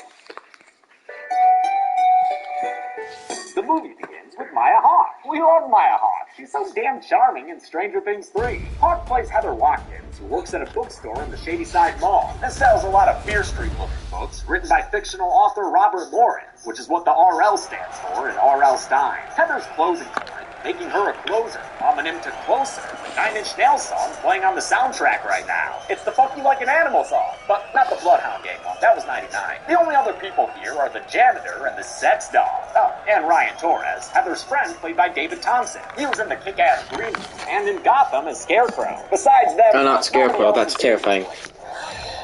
What? except maybe a disembodied voice or two. This opening segment is one big love letter to Scream. Heather gets a creepy phone call, just like Drew Barrymore's Casey Becker. The hooded skeletal killer who shows up is pretty reminiscent of Ghostface, and the similar sounding score comes courtesy of Scream's composer Marco Beltrami, who wrote all of Fear Street's music alongside a different co-composer for each film. Skullmask chases Heather into a Hot Topic-esque store where he slashes her stomach beneath the black lights. She runs back out and passes the bodies of 3 random mall employees dead, though 2 of them are blink and you miss it in the background. The movie puts its Scream influence on its cloak sleeve as Skullmask catches up to Heather in a shot directly referencing when Ghostface got Casey. I actually love that, especially because Maya Hawke is similar to Drew Barrymore, a young actor we know and love who comes from a famous acting family. It makes her a surprising first victim, just like Casey was. And just like Casey pulled off Ghostface's mask before she died, Heather does the same to Skullmask, revealing her friend Ryan Torres. They go on the kill count together as Ryan is shot in the head by a sheriff who arrives too late to save Heather from bleeding out on the floor. The opening credits show us the intramural conflict between Shadyside and Sunnyvale. Shadyside suffers from so many murders it's called Killer Capital USA, while the successful Sunnyvale citizens haven't seen a single crime in decades. Lots of cool images in these credits hint towards things that'll play out in the next 2 films, and perhaps in future Fear Streets as well. The idea to shoot 3 films at once and release them close together came from producer Peter Chernin of Chernin Entertainment. Director Lee Janiak took the idea and ran with it, deciding the movie should all be connected and take place in different eras. Janiak, who's married to Ross Duffer of Stranger Things, poured her heart and soul into making these movies, directing all 3 over the course of 108 days. I like that she didn't just lean on nostalgia when it came to each era. She actively differentiated them with specific looks and tones. For 1994, she and cinematographer Caleb Kamen used dolly tracks and tripods to emulate a traditional studio style, common to slashers of the late 90s. With the cold open over, it's time for a title card! Yeah! A whole bunch of 90s songs on the soundtrack. Pissed off grungster Dina, played by Kiana Madeira, drafts a note to her ex Sam, as Garbage's Only Happy When It Rains plays anachronistically. Iron Maiden's Fear of the Dark takes over as Dina's brother Josh chats on AOL. 90s! The 2 of them head to school as Machine Head flares, giving us 3 songs in 3 minutes. And then, hold up, Sophie B. Hawkins comes in as Josh admires his sister's friend Kate? Watch it, nerd. Wait, what the fuck? Now Porter's head? Come on, movie. We're only 13 minutes in and you've already got a full repeat. On that occasion, Dina's still reeling from a recent breakup, but her friends Kate and Simon know how to cheer her up. Make jokes about their classmate who just got stabbed to death. The dude was wearing a Halloween skull mask. How is that not fun? Someone died. I know lots of people love Kate and Simon, and I know Simon's pretty much just Stu Macher from Scream, but it's hard for me to root for callous douchebags and stuck-up drug pushers. I have to claim my place among the stars, bitch. Maybe it's a school-wide case of assholery, though, since they've got people like this dude who's doing another reference to Scream. But in Woodsboro, the punks just ran around dressed up like Ghostface. This Shadyside dude's dragging around an effigy of Maya Hawke's dead body. Yeah! No! Many people in Shadyside blame the Shotmall That's a bad thing. Sarah who cut off her hand while making a deal with the devil. Josh even maintains a whole conspiracy wall linking all of Shadyside's tragedies to the one-handed witch. Then again, witches are Shadyside High's mascot, so I mean, they're kind of inviting it. A Cypress Hill song leads into Creep by Radiohead as the soundtrack continues its hit clips approach to the 90s. A bus of Shadyside football and band students drives through the dying town and into Sunnyvale, which looks a lot more like the right side of the tracks. I like the small detail of Sunnyvale jerseys having their names while Shadyside's don't. Good way to show the schools having very different budgets. Dina's here to get closer with her ex Sam, who recently moved to Sunnyvale and is already dating again. In what's played as a tiny twist, Sam ends up being the gal Dina was looking at. This is a lesbian love story, which is great. You don't often get that as the main romance in a movie, and I always like to see things that are new. Janiak and her writing partner Phil Graziadei, who is gay, wanted characters who weren't traditionally the leads in slashers. How do we make it more representative of what the world was actually like back then?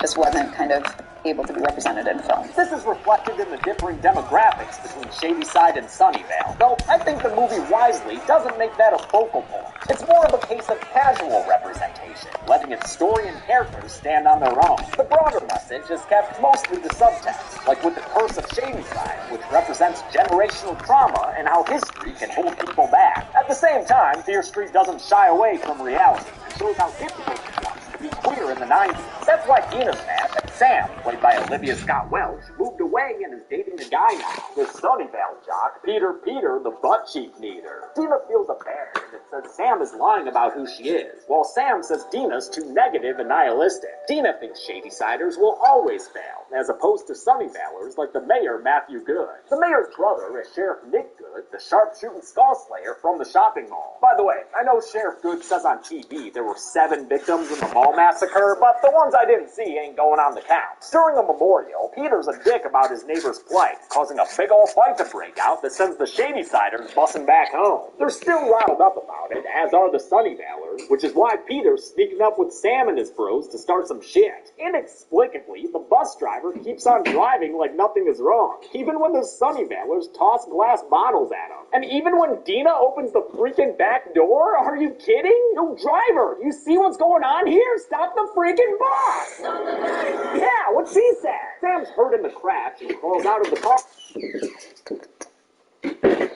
with her nose bleeding. When her blood touches the ground, she sees a trippy flash of images until Dina breaks her out of it and apologizes for the whole, throwing a cooler at their windshield thing. Sam spits up blood and is carted away like a Friday the 13th final girl, and when the other kids are questioned, they all stonewall Sheriff Good, leaving the matter as one between them. They were all fucking dead. When Skullmask shows up outside her home the next night, Dina assumes it's Peter acting on his promised revenge. She calls Kate, who's babysitting kids at a house so close they could see each other, very much like Laurie Strode and her friend Annie in the original Halloween. Only Annie didn't have Lindsay Wallace sorting drugs for her to sell. Do not eat these. These will make your little heart stop, and you'll choke to death on your own vomit, and everyone will be so super sad. Simon's there with Kate. Oh god, that sounds upsetting. Don't think they're dating or anything, and they find Skullmask in the living room, hunched over laundry. After he disappears in a weirdly abrupt way, they note that he was sniffing on Simon's bloody shirt. They tell Dina, and thinking that it's Peter, they decide to go see Sam at the hospital. They get into her room with the help of one of Kate's customers, a nurse named Betty, Bangland. As Betty takes Dina to Sam, Josh gets Kate to notice him by hacking the vending machine. Hell yeah, man. Ladies be loving them crunch bars. Ladies don't be loving when they get driven off the road, though. So Sam's still mad at Dina. They have a back and forth yell fest that is painful and personal. So don't blame me when you wake up in 10 years just like your dad, old and drunk and going nowhere. Who? Can we break this tension, please? Oh, a kill? Perfect. Thanks. Holy. That was a big help, man. Skullmask is here, and he chases after Dina and Sam, pursuing them so single-mindedly, he runs right past their friend. Though Skullmask didn't run right past, though, the receptionist Stephanie, who they find with her throat, or Nurse Betty, who Skullmask walks up to and stabs in the neck. No. Skullmask chases the girls again until Dina throws him down and learns his identity. It's Ryan Torres, the mall killer, complete with a bullet in his brain. The Skullmask was designed by Fear Street's makeup artist Christopher. Wait, how is he still alive? He's seen on the kill count before as a cop in Halloween 2018, where he also did the makeup effects, including his own death scene. For Skullmask, Nelson wanted something simple you could buy in a store. You shot him in. Halloween. Dina's friends have a stolen ambulance waiting for them, so they get out of there and head towards the police station. There, Sheriff Good has mall janitor Martin locked up with the charge of spray painting the mall where he works, cleaning the place up. Wait, that don't make sense. Sheriff Good? More like Sheriff motherfucking Evil. Dina tells Sheriff Good that Ryan Torres was just chasing them, but he doesn't believe her because, bullet in the brain. Would you say he was more, Dawn of the Dead or Night of the Living?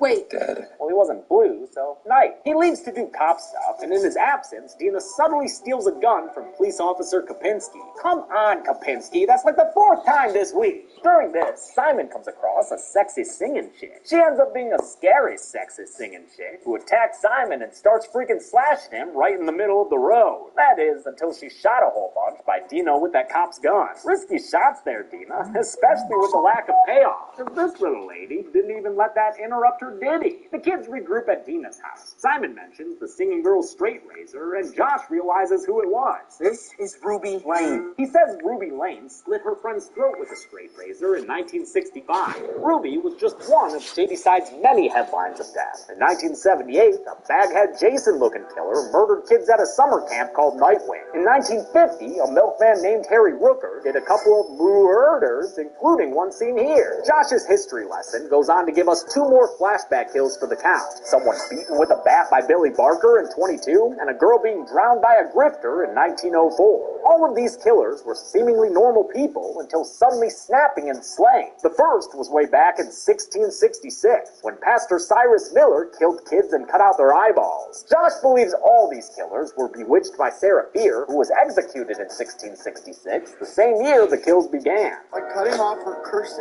hand, she kept her grip upon our land. Kate points out the witch's purse doesn't explain why dead killers are coming back to chase them. Sam says that aspect might be tied to those mental flashes she had when she bled on the ground after the car crash.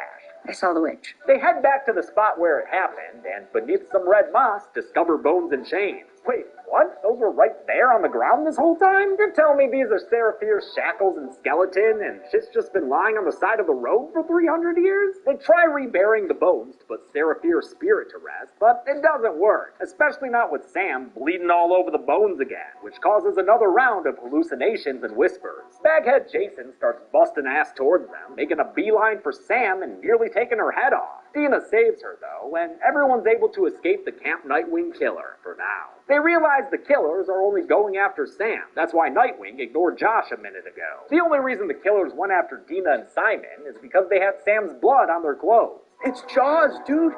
A shark smelling blood. Wait, then why did Skullmask kill the receptionist and Nurse Betty? Come on, movie, make the rules clear. You're stressing out Sheriff Good. They just didn't like them. Go to the high school to enact a plan, but first they've got to get completely clean of Sam's blood. This leads to a triple, or 2.5, I guess, love scene, while the Cowboy Junkies' cover of Sweet Jane plays on the soundtrack. With Dina and Sam, I get it. High school exes always be getting back together. But Josh and Kate is more off-putting to me, even though they've shared some nice moments throughout the film. It's just that Josh was introduced in a very annoying little brother kind of way. And as an annoying little brother myself, it's weird to me that he's getting with his sister's friend. I guess we can assume they're more like peers, since actor Benjamin Flores Jr. is only a year younger than Julia Raywald. In any case, I hate the part where Simon masturbates in the mirror. I'm sorry, but no human would do that in this situation. It's literally only for them to have a single joke. Did you all go to Pound Town?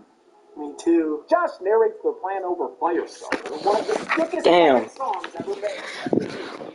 Basically, they're going to use Sam's blood to lead all the killers to a bathroom full of bottles. Which, you know what? Kind of looks like oxygen tanks to me. Miley, you son of a bitch. Simon thinks so too. Their plan starts off strong, with the extensive blood trail network attracting Shadyside's shadiest killers. Skullmask, Ruby Lane, and the Nightwing Killer. Gotta love that guy's pet. Also gotta love that Ruby Lane is played by Jordan DeNatale, who starred in season 2 of Crypt TV's The Bird. The killers followed the toward the upside. They were trying to jump to that sand. But sorry, we're all out of sand here. Why don't you just do a mannequin and some fire? Fire, motherfucker! Unfortunately, not even fire can keep these killers from trying to kill. And as they reconstitute themselves, Kate comes to a conclusion. They're coming for her. We put him in the hall. We end this now. Sophie's not a fan of the plan. Sam starts to come around. He'll stop realizing it might be a way for all of them to survive. After all, someone survived the Nightwing Massacre in 78. Steve Berman survived Camp Nightwing. That's the easiest killer. And she also walked away, just like Sam did. So, funny thing is, though, that Steve Berman also died, then was brought back to life with CPR. She survived by dying. That's like how I make a living from killing. This plan to 10-kill Sam takes them to the grocery store where Simon was. But the Bruce Campbell character asks that Simon surely compares himself to. Kate makes an itinerary of drugs for Sam to OD, as Simon does his best Matthew Lillard to explain the plan. It's gonna bring reports that really down to make you slightly sick. Yeah, you might start feeling a movie there. After Sam ODs, they'll revive her with a gun. And to distract any killers who may show up, they'll be running around smeared with Sam's blood. Nothing. There you go, Rob. Tina promises to bring Sam back to life. Starts a parade of films. Hey, now, Striking with the tongue, can't lose any of those skills. You need them all. The drums begin working as intended, although Dina has to help Sam after a certain point. Oh, Sam, I just said we needed them all. Skullmaster shows up and is eager to kill him. And though Kate's able to jump in and fend him off, the kill plan gets ruined all the same. Damn, now Dina's gonna need another way to kill her girlfriend. Oh, perfect, a lobster. Oh, no, wait, not the lobster. Dina's plan is to drown Sam. Winner by submission and moving on. Skullmask then attacks Kate in a fight with a feel-good beat. I like the bit with the cave smash. I didn't know these two got married. The fun and games end with a gut. And Kate is given a death that's unexpected and unforgettable, as Skullmask took her head first through an industrial bread slicer. This kill is an all-time and possibly a reference to an even gorier one from 1989's Intruder. The makeup team tested a prosthetic head with an actual bread slicer, then shot footage of it alongside clean footage of Kate's actor Julia Raywall, who seems like she loved watching her death scene. VFX supervisor Paul Graff then combined the shots with great-looking blood effects and made sure to keep Kate's face recognizable as it came through the slicer, to make it horrific. Director Lee Daniak insisted on Fear Street being bloody because she wanted young teenagers to feel like they shouldn't be watching it the same way she felt watching Scream. She also wanted soldiers to sound like real teenagers, plus the constant stream of F-bombs. I remember getting a call from the studio after when I watched the video being like, there are a lot of F-bombs in that scene. Like, maybe we need to try to do some alts that don't have them. Simon and Josh are being chased around by Shadyside monsters, and after they're both stunned by the sight of Kate's body, Simon is quickly killed with an axe swipe to the head. Holy crap, that was sudden. Things are just about to get real bad for Josh and the ladies when Dina successfully drowns Sam, which I've got to count as a kill. Sam's confirmed death is the only reason these killers all disappear. Dina grabs the adrenaline to bring Sam back, even though, wasn't that part of the OD plan? I don't think a litany of EpiPens is proper lifeguarding technique. Dina switches to CPR, which works in that wonderful magical movie way, with no broken ribs or ill effects or nothing. Sam's back, baby! And that's how it would work in real life. They make up a story for Sheriff Good, whose skepticism is expressed through lines that are too on the nose. You look like a ghost. My kid just came back from the dead. Without any other info, Good blames everything on Kate and Simon, who he will label as a couple of shady-side junkies. This narrative, right? Nice and neat. Sam's disapproving mother picks her up, angry about her daughter's sinful, sapphic ways. But how can Sam not love Dina, Moms? Dina makes her mixtapes that start with Pixie songs. I mean, might as well just make it all of Doolittle. It's a perfect album. Dina's phone rings, and she finds Steve Berman on the other end. Earlier, they had called her after finding her number in something called the White Pages. Steve Berman tells Dina that things aren't as over as she thinks, which is why Sam is hearing voices say her name, just like Ryan Torres did. Steve Berman says the witch Sarah here will always find another way to kill, just like she has with all the past killers, whose names are carved into stone somewhere. And don't look now, but Sam's name just joined that exclusive list. Dina turns around to find that Sam is sticking her in the gut with a shiv. But don't let that dramatic drop fool you. Dina ain't dead. She's in good enough condition to have a linoleum wrestle round with Sam. Dina eventually wins and ties Sam up with something called a phone cord, and the movie ends with her promising to get her girlfriend back. To be continued, motherfuckers! How many people about to be looking at the shady side of a coffin lid? Let's find out and get to the numbers.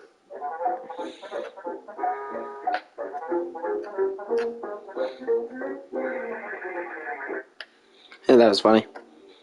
15 people died in Fear Street Part 1, with the unusual gender breakdown of 10 women and 5 men. Talk about casual representation. I like it. With a run time of 107 minutes, that left us with a kill on average every 7.13 minutes. I'll give the Golden Chainsaw for coolest kill very obviously to Kate. I mean, her head was sliced into bread-sized pieces. And not like Wonder Bread, that shit was Texas toast. Fucking gross. Soul Machete for lamest kill will go to the receptionist Stephanie. Still not sure why she was killed, considering the rules. Hey, and fuck it, for Fear Street, let's give out a new award. The Shiny Shady Cider, sure, which will go to my favorite monster of the bill. The first winner will be Billy Barger, creepy little bastard. I know Skullmask had all the cool kills, and Ruby Lane had that earworm of a song, but Billy just gives me the heebie-jeebies, and that baseball bat bashing is nasty. Shout out to stunt performer Emily Broke, who, according to IMDb, was also in Cootie. And that's it. Fear Street Part 1, 1994, came out in July 2021. Its sequel, Part 2, 1978, was released 1 week later on Netflix. The kill count for that movie is also 1 week away. Until then, I'm James A. Janice. This has been the kill count. For the next kill count. Tired of the same old Friday the 13th? Yep. Too bad, because it's time for a third scoop of Crystal Lake Kill. Sorry. Friday the 13th Part 3 is an exercise in repetition. Sex, sex, sex. You guys are getting boring. A test of how willing people are to watch the same thing over and over again. Doesn't look like anything's changed, though. But since he came back, sure, we'll spice up the deal. They fly eggs. Here, have a hockey mask. That's better. That's what you've all been waiting for, isn't it? Yes.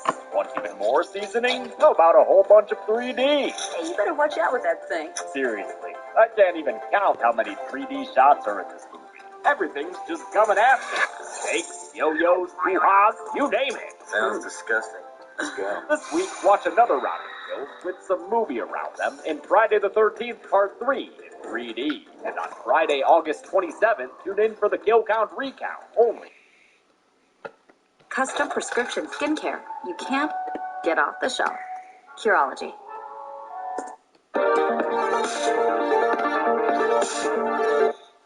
Welcome to the Kill Count, where we tally up the victims in all our favorite horror movies. I'm James A. Janice, and today we're looking at Fear Street Part 2, 1978, released in 2021 on Netflix.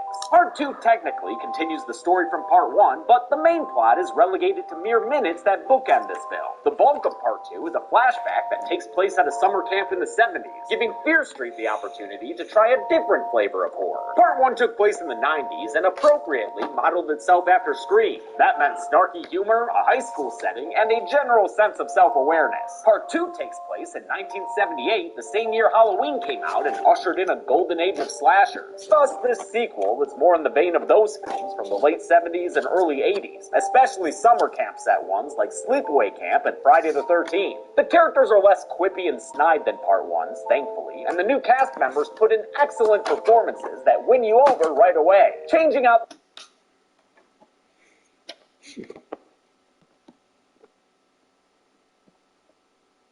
Ladies and gentlemen, it's that time again for the Epic Fighting Championship, and that son of a bitch was able to recruit a tag team partner. I promise you've never seen a heavier tag team. This is what it would look like if Happy Humphrey tagged up with Haystacks Calhoun in an MMA battle. You almost get entranced by the amount of fat that these individuals have on their body. One might say they were hypnotized by their jiggling. You're a fat bitch, you are.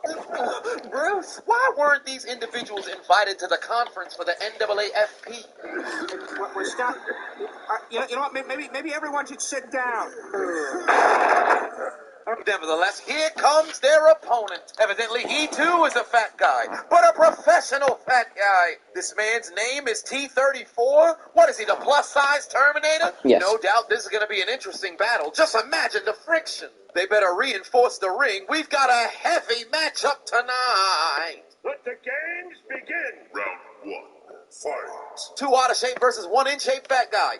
Left hand straight out the gate.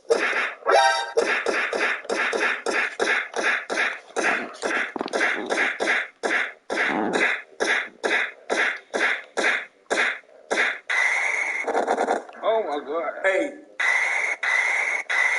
I'm not finished with you. Are you okay? And there goes the battle. What? Got your ass whooped tonight. Did we just see what I think we saw? Tell me I did not just see that. Thank God I didn't go to DraftKings and place a bet on these nincompoops. I would have been sick right now. And now a word from our sponsors. Hoops fans, get $150 to make it waiting for. Bet just $5 on either remaining 2 teams in the NBA Finals, and you'll get $150 in free bets instantly. DraftKings Sportbook. Never seen such a large ass whipping in my life. But thanks to Lord Jasheen and Kingpin, the fattest one, not from Bedford-Stuyvesant, gets an opportunity to do a 1v1. It turns out the fight isn't over after all. But one's got to wonder, how can you have any confidence after your teammate got TKO'd within 20 seconds, all while you were laying face down flat on the floor floor like a bear that's a victim of road rage. Poke and kick! What are you gonna do now, big boy? He's pressing the guard button, but why is his nipples guarded? Poke and kick! Terminator Model 34 has absolutely nothing to worry about. Mans hasn't even broke a sweat yet. Somebody tell This fat son of a bitch to dodge! He eating fish like he did his 6 dinners. That land whale can't get in a single strike. Finish him. Oh! No! big ass bitch. Let's go and Looks like the size of me.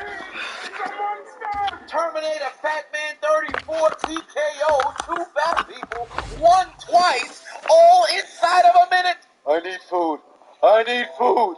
Get me some fries. There it is. This man put more effort into trying to stand up than he did trying to fight. Just get the harpoons. He's better out there in the water. Straight out the gate, Blondie got dealt with. What vendetta did these two have before? How did he just disregard the other man just to put homie to sleep? The largest one was a spectator within inches of his opponent. After Mr. Five Stomachs hit the ground and went to sleep, Mans hit the reset button on the other fat guy. Go get the forklift. They're not moving. T-34 got hands. This the same look Blondie had when his wife ordered him a salad. He don't know what to think. He blinked one time and caught a 26-piece combo with his teammate within close proximity. Another case of the guard button simply not working. He couldn't defend despite the fact he put his hands up. Check out the...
Hello, Orange.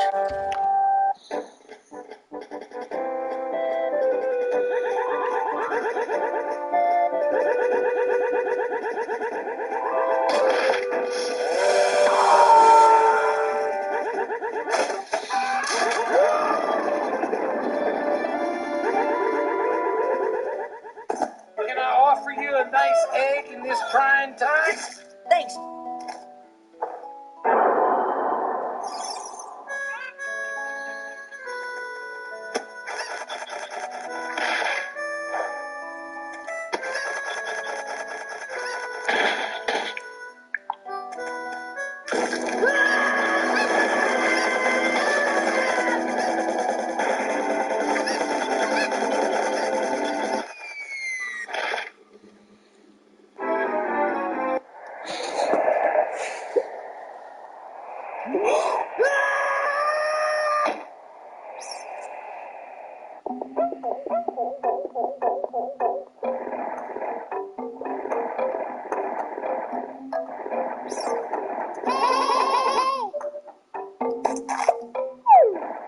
My name is Pepto-Bismol, and I need your help.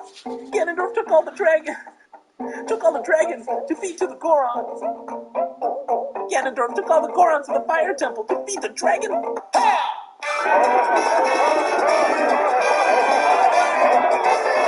You must stop him before it's too late. There's a Goron tunic, and there's a fitting room right over there.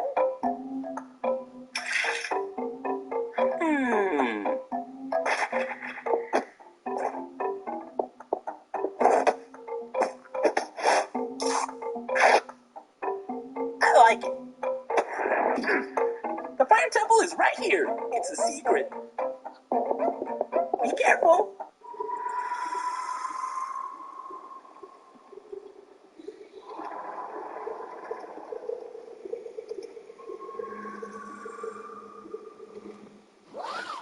passion of friendship will soon blossom. Sheik or Shulk. Sheik. Yeah, Sheik. Just appears and he's like, ah!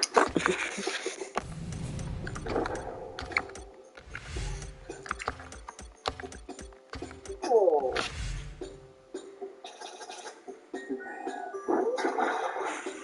Oh.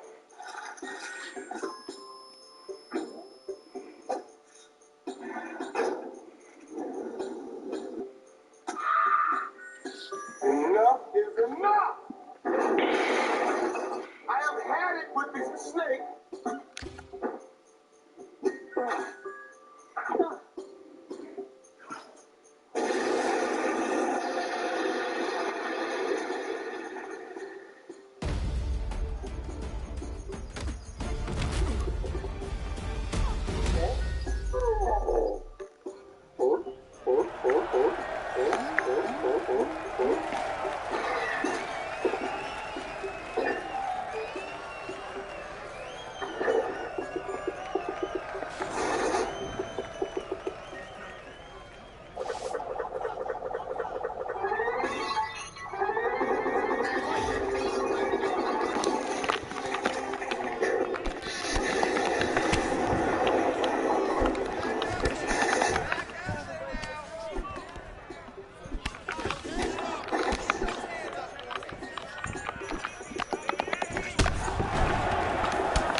Dry water.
Time for a little self-care? Tap into this collection of supportive stories.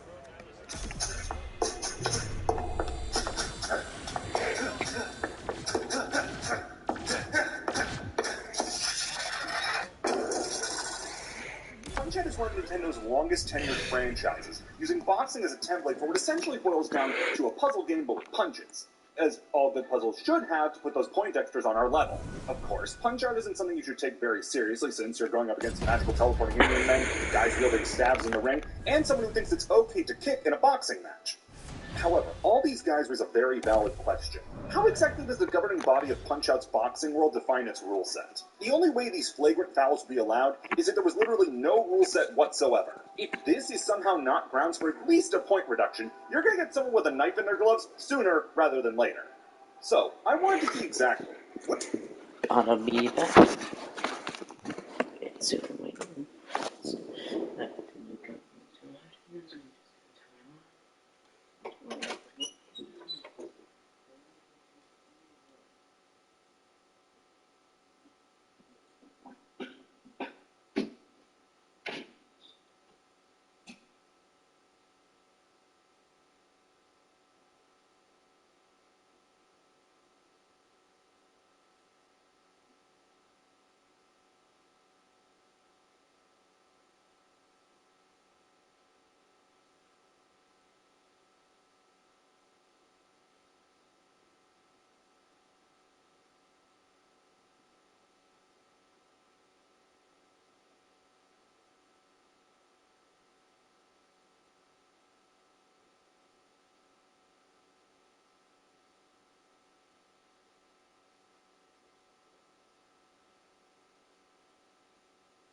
Punch-Out boxers are breaking which rules of the sweet science? For this, I'll be looking at specifically Punch-Out's Wii reboot from 2009, since not only is it the best looking, it's the most detailed, and will allow us to see what exactly these racist caricatures are doing to one-up the player. Speaking of the player, however, Little Mac is probably the best place to start. Given the fact he's your everyman from the Bronx, it's safe to assume that Mac is a pretty standard boxer, and you'd be right. From his attire, to his stance, to how he conducts himself in the corner, Mac is following almost every rule in the Unified Rules of Boxing as established by the Association of Boxing Commissions and Combat Sports. There are a lot of unseens that we can assume are followed, like proper fist wrapping, a clean checkup during the weigh-in, and no illegal substances. Although getting back health from Doc eating a chocolate bar is up for debate. However, it's not a perfect record. See, Mac is actually breaking one of the most paramount rules in all of boxing. He's only 17. These fully grown men are unleashing bear hugs, Hondo rushes, and Dreamland Expresses on someone not even old enough to drink to numb the pain. This would automatically disallow Mac to compete at such a high level of competition and would need him to take another year before professionally fighting. But maybe the WVBA allows him to compete for being a prodigy on Doc Lewis's recommendation? Either way, despite having the fundamentals down, Mac is just not ready. Some other admin I feel I should address is some of the rules of boxing that would automatically disallow these fights from happening. First is weight classes. Mac is 107 pounds, putting him in the light flyweight division. The very first opponent he fights, Glass Joe, is 110 pounds, putting him in the flyweight division. If Mac wants to fight outside his weight class, he's going to need to at least reach the minimum weight for the class he wants to fight in. So he's bulking up to at least 108 pounds. How will he ever manage that? He could stand on his scale a little weirdly. But then you have Bear Hugger, who weighs in at over 400 pounds. That's a weight class so far ahead of Mac's own that it doesn't even exist. He's just heavyweight. Clearly the WBBA isn't concerned with weight classes and will book freak show fights, which is all well and good for basically everybody except Little Mac. At his weight, it's very likely, unless he plays the most defensive and evasive style ever devised, he will be killed in the ring. Weight classes exist for a reason, and with Little Mac's pitiful reach, he'd never so much as be able to land a hit on anyone. So, yeah, Mac would realistically never be able to go against even Disco Kid, who's as far from Mac on the weight chart as possible as heavyweight. But let's say, for the sake of this video being made, that Mac could get into the ring. Which of his opponents is breaking the most rules? First up is Glass Joe, D- in human form. This poor son of a gun is 99 in the hole with only a single win to his name. Granted, that win is against Nick Bruiser, former world heavyweight champion, so he's probably still riding that buzz. All the way down to the mat. Everything about Joe is frankly up to par. His gloves, trunks, boots, corner behavior is all up to snuff. However, where we do have to mark an infraction is in his title defense match. Exclusive to Punch-Out Wii is title defense mode, where you go up against the same 13 boxers from the base game with enhanced movesets to make them championship material. What does Glass Joe get? A pillow tied to his head. In his intro cutscene after his 100th loss, it's shown that his doctor is so scared for his safety that he won't let him compete without headgear. Now this is a very, very big infraction, possibly the biggest that you could get. Headpieces in boxing are strictly forbidden, as you're cushioning one of the most easily punchable parts of the body. The only way that headgear is allowed is if both boxers get it. But Little Mac doesn't. If Joe's taking reduced damage from headshots, he has an unfair advantage. However, I'm not totally sure I can count this one. You see, in this game, if you lose 100 times, you get a headgear that you can wear during matches that will reduce damage. Now, I will say that if you've taken 100 KO losses in professional fights, a headgear now is about as effective as a mommy kiss on a decapitation, but it raises an interesting question. It's very effective. If Joe is fighting with this because he has to, does it count as an infraction? I mean, he literally can't fight without it thanks to his doctors in the WBBA, so is it wrong? Yes, it is. Unless Mac is also wearing one, you can't wear headgear. Now, if Mac also loses 100 times and wears it, it's all up to board. Until he does, though, he's got one infraction against him. Von Kaiser comes next, and given the fact that he's shown being bullied by kids, I think Mac will do just fine. Kaiser seems totally up to board, just like Joe. However, it's time to bust out a rule you might not have even thought about. Kaiser's pants are actually the big problem. In boxing, it's required that you wear loose-fitting trunks that extend no further than the knees to better show off potential low blows. Kaiser is not only wearing them below his knees, he's got them tucked into his boots. That's an infraction right there. but given that you've seen his status as a boxing teacher, it's pretty safe to say that he's got no other major oversights in his boxing style. Disco Kid is after him, and as I said before, this guy is massively out of Mac's league. Literally, he's double Mac's own weight. At first I thought the disco ball in his intro could count as an outside electronic, which you can't have, but upon closer inspection, it's more likely than not a part of the bombed-out ghetto gym that these fights take place in. It's a professional fighting arena on Mondays and Thursdays, and senior bingo on the weekends. However, you can nail him for using headphones in the corner. He could very easily be receiving outside illegal advice through those. There's just no way to know. However, the biggest offense is in his title defense fight, where he forgoes the boxing shorts for a fashion-forward leotard. While fitting in with his lifestyle choice to take up boxercising, it's also bananas illegal. In boxing, you're required to have a clear line of demarcation between your trunks and your chest with the seam of your boxing shorts. It also needs to contrast as to let your opponent know where would count as a low blow. He's not even wearing pants! Disco Kid is asking for low blows, and he has nobody to blame but himself. The Disco Kid comes out swinging with a record-setting 2 infractions. Here's hoping he doesn't get immediately... Yeah, there's a lot to unpack with King Hippo. Probably one of the most iconic boxers in the franchise, King Hippo is also lousy with rule breaks. Before the fight even starts, King Hippo's weight, height, and nationality are all unknown. By that logic, it's safe to say that he did not come to the required weigh-in and hasn't gotten a proper US-sanctioned boxing license. Place of origin cannot be up to interpretation! Before a punch is even thrown, he's already broken 2 rules. But then we get to the fight, and instantly we got a violation for head covering. That funny low crown may look good in marketing, but you don't get to take it into the ring with you. However, for the rest of the fight, he somehow manages to keep it clean, save for his pants falling down. But that's a more public indecency thing than a boxing thing. In his title defense mode, however, we've got a bigger issue to deal with.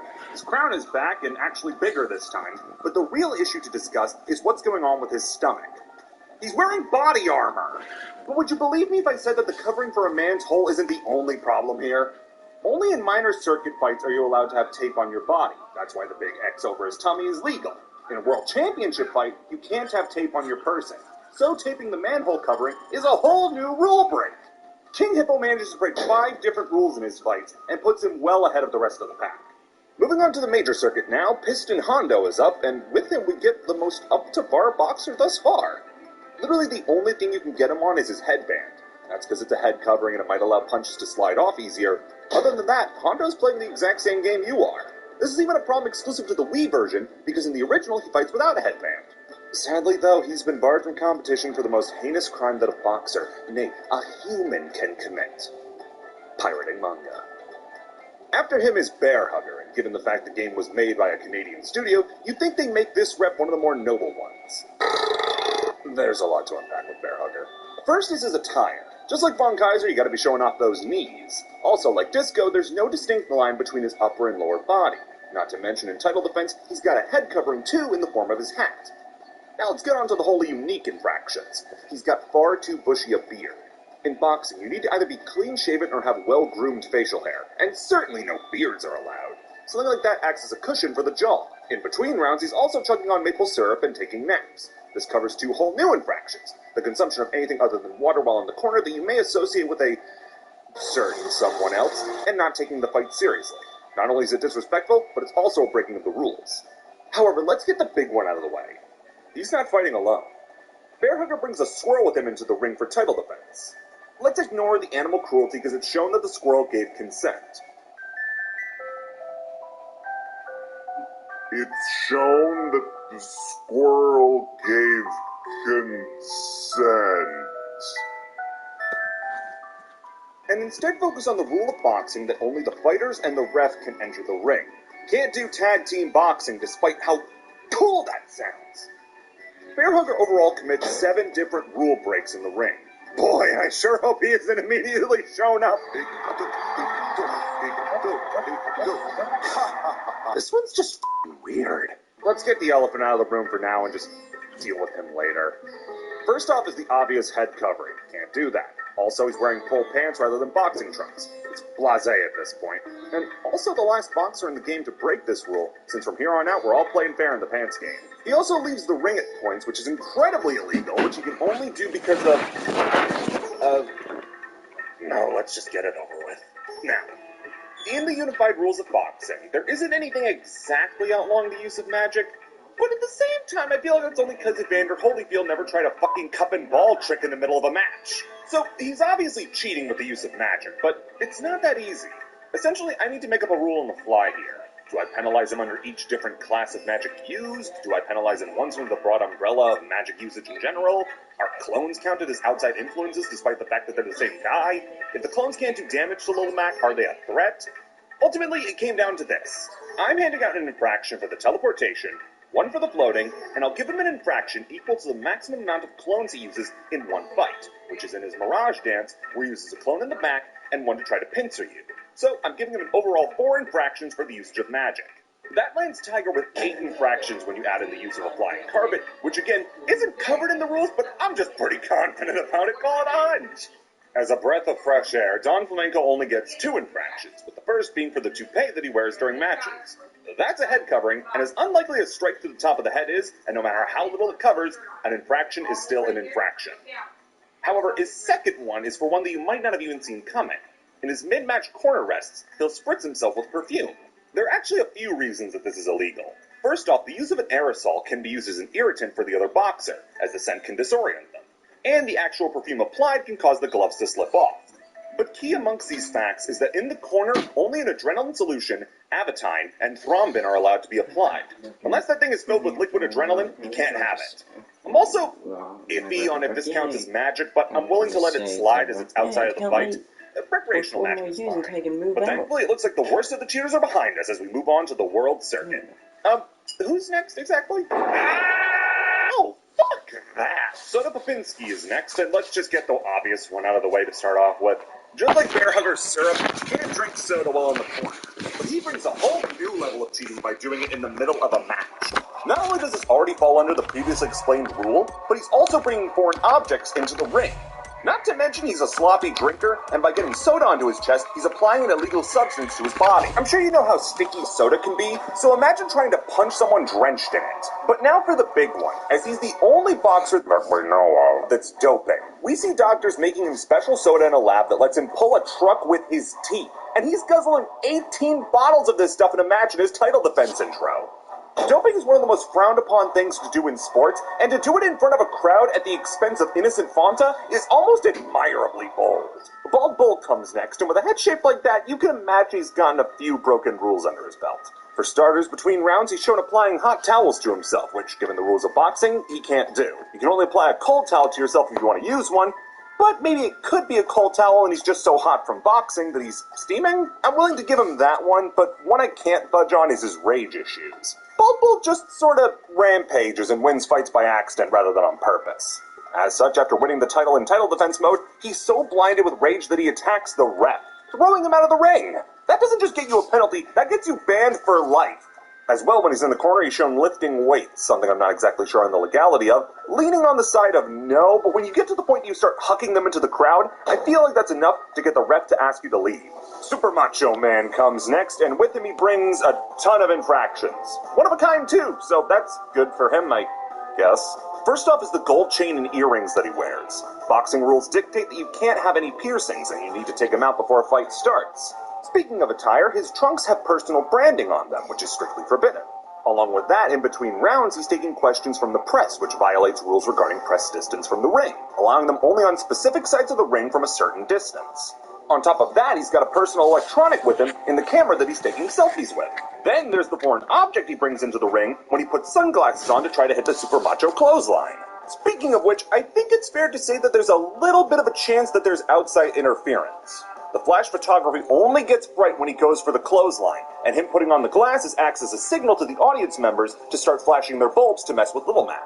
And then, presumably thinking that that was a little too subtle of a cheat, he just cold clocks the ref. However, this is also a time where there's a non-fighter that gets a rule penalty, as in title defense mode, the lighting manager would earn an infraction by discriminating against Macho Man and not shining the light on him. It doesn't matter if they're fighting, it's still a penalty, that's boxing related. Finally is Mr. Sandman, the world champ, and there's a reason. This guy's entire strategy is sound, completely and utterly. Makes sense since this guy isn't a cartoon character like the rest. He's a boxer. The most you could levy against him is the fact that in title defense, there isn't a clear line of demarcation between his waistband and trunks. They're both black, so it could be difficult, but the different texture used and the fact that the stripes on the side of the trunks stop at the waist could be enough. Given the fact that no one in the WBBA wants to tell him he can't wear his trunks like that, I'm going to say it's less of a violation and more of a please go and change if that's okay, Mr. Champion, sir. Trunks stop at the... So it could be different. There isn't a clear line of demarcation between his waistband and trunks. They're both black, so it could be difficult, but the different texture used and the fact that the stripes on the side of the trunks stop at the waist could be enough. Given the fact that no one in the WBBA wants to tell him he can't wear his trunks like that, I'm going to say it's less of a violation and more of a please go and change if that's okay, Mr. Champion, sir. I was putting this one off because the highest amount of infractions thus far is Great Tiger with 8. This boxer has 19. Let's go! Let's go! Aaron Ryan is the first boxer in the world circuit and was made to represent the typical dirty boxer. But they didn't have to go this far with it. Aaron Ryan may be a fellow countryman, but that doesn't mean I'm going to let slip what he tries to pull. Starting off, it's safe to assume that for the whole game, boxers have been getting their gloves the standard way. In a professional boxing fight, boxers get their gloves provided by the venues. However, because Aaron Ryan's using loaded gloves, he's clearly bringing them from home. On top of that, we know that he wraps his fists properly, but yet again, that's something that he did at home, and it wasn't inspected by the ref. Bringing these things from home and not having them inspected is 4 penalties already. And that's not to mention the little fact he has loaded horseshoes in his boxing gloves. He's planning on killing Lil Mac at this pace. On top of that, he's shown throwing out the classic boxing cheat, trying to throw elbows and headbutts at Lil Mac, as well as jumping off the ropes for that headbutt, including that he's also shown potentially trying to throw the fight by allowing Mac to get where he hits it, literally asking him to hit him. No ref would allow that. But that's not it, as Aaron Ryan also attempts to attack Mac before the bell sounds between rounds, and in doing such, throws the ref away. That's one of the biggest no-nos in boxing, and just one of the nearly 24 infractions that Aaron Ryan approves. Another thing to note is that there is a difference in the rules regarding intent to cheat and actually cheating. Load your gloves, that's one strike. Actually throwing a punch is a different one entirely. However, this is all before his biggest infraction in title defense here. Not only does he steal Mac's gloves from the minor circuit after breaking his old ones, he then goes on to fashion his old gloves into a flail! So obviously, bringing a weapon into the ring as well as using that weapon are illegal. But that's not even it. The glove he's using as a flail is old and ragged, and the rules state that if a glove is in such bad condition, it should be replaced by the venue. So even his cheating is cheating! Even more, when he gets knocked down, he'll attempt to throw one more swing with his weapon. And when a fighter is going down, they can't throw any more punches. The ref has already ruled them down and is waiting to deliver the 10 count. And finally, Ryan is also seen inciting and fighting with the crowds to the point that they start throwing stuff into the ring. It's almost admirable how much cheating he manages to sneak into a fight that probably won't take that long. It's not even close that Aaron is cheating twice as hard as the next 2 biggest cheaters combined. And they were bringing in swirls, clones, and magic. Aaron Ryan did his cheating all on his own. This goes beyond being banned from competition. He's gonna be killed at this rate. The WBBA is going to have a hell of a lot of paperwork to go through to clear up these infractions. And without these cheaters, the league would probably be like 3 people, and one of those people would be Glass Joe, and that's not much of a league. So please accept my proposal for a new little Mac design to line up with the rest of these flagrant rule breakers. So, as you can see here that, I gave him a gun.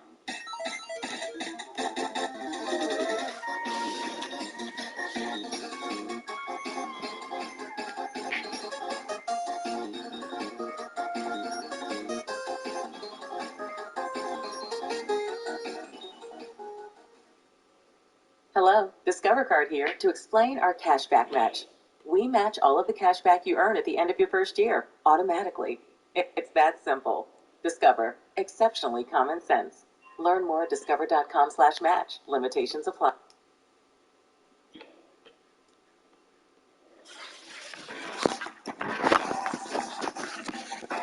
Getting off these shots. Nice strikes now. Time for the easiest punt of my career. It's time for round 2, ladies and gentlemen. To say that the response to the Punch-Out video has blown me away would be an insult to blowing. At time of recording, the video has cracked 1 million views and still climbing. Not only has the video had a big effect on me as a creator, it's apparently also had an effect on the Punch-Out fandom. But seriously, if you check out the Punch-Out wiki now, every fighter that I covered has a section about the rules they broke. I wondered if this was because of me, but then I saw that they used the word infraction and knew it was me. I used that word about 100 trillion times in the last one, so it couldn't be anyone else. Well, today we're changing some hearts, minds, and most importantly, Wikipedia articles, because we're stepping back into the squared circle to take a look at more Punch-Out boxers to see what exactly they're doing to try and one-up the current reigning and defending champion, Aaron Ryan. It's going to be a long road, certainly, but the fighters we have lined up look like they're more than good enough competition, including one person who I seem to have forgotten in the last video, though I can't seem to place my finger on who exactly. Don't be calm. Address points brought up by others about the past video. First and most commonly was Greg Tiger's head covering being a religious headpiece and therefore protected, and they'd be right to say as such. A turban is often worn by Shia Muslims, and with the rules regarding women's boxers wearing full-body coverings and hijabs, I'm willing to let Greg Tiger go on this one. It sounds like he doesn't have any other rules he's breaking. He's not going to be hurting by losing one. I wouldn't want to make a ruling that God himself wouldn't agree with me on. Another common one was the use of a backhanded strike in the ring. It was illegal to backhand, as well as illegal to attack with an ear-clapping move. For that reason, we're adding a few more infractions. King Hippo claps the ears in both his hippo squash and squash and slam. Bear hug is quite literally just an ear clap. Great Tiger smacks it with the side of his hands when he does the Mirage Dance, as well as Don Flamenco gets one for his backhanded slam. It was also brought up that Mr. Sandman did have an infraction, as he uses an overhand punch in his fight. Actually, not only are overhand punches legal, but they're an important part of boxing, only to be used when you have a height advantage over your opponent. Everybody has a height advantage over you, so Mr. Sandman's punch is clean. It's illegal, however, to hit your opponent with the side of your hand, which is exactly what I call these. So that's 1 extra point for Von Kaiser, 3 for Hippo, 1 for Bear Hugger, 2 Great Tiger, 1 for Don Flamenco, and 1 more for Super Macho Man. Still putting none of them within spitting distance of Aaron, but that's what the new crop of fighters is for.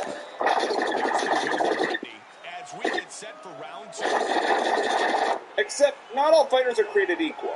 See, as much as it pains me, a lot of these fighters don't do anything wrong.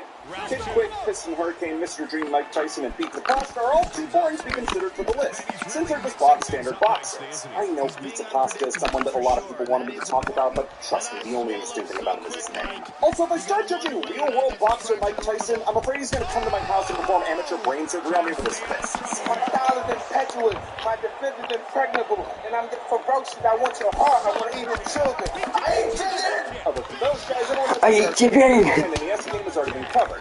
Now all that's left, besides him, is Super Punch-Out. Categorically nobody's favorite Punch-Out game. So need to get out of the way is that almost every fighter has their coach shouting instructions to them in the ring, ranging from punch good, here's a knife, get him! I'll be including any egregious examples of outside coaching in their sport. First boxer in which being Glass Joe's protege, Gabby J.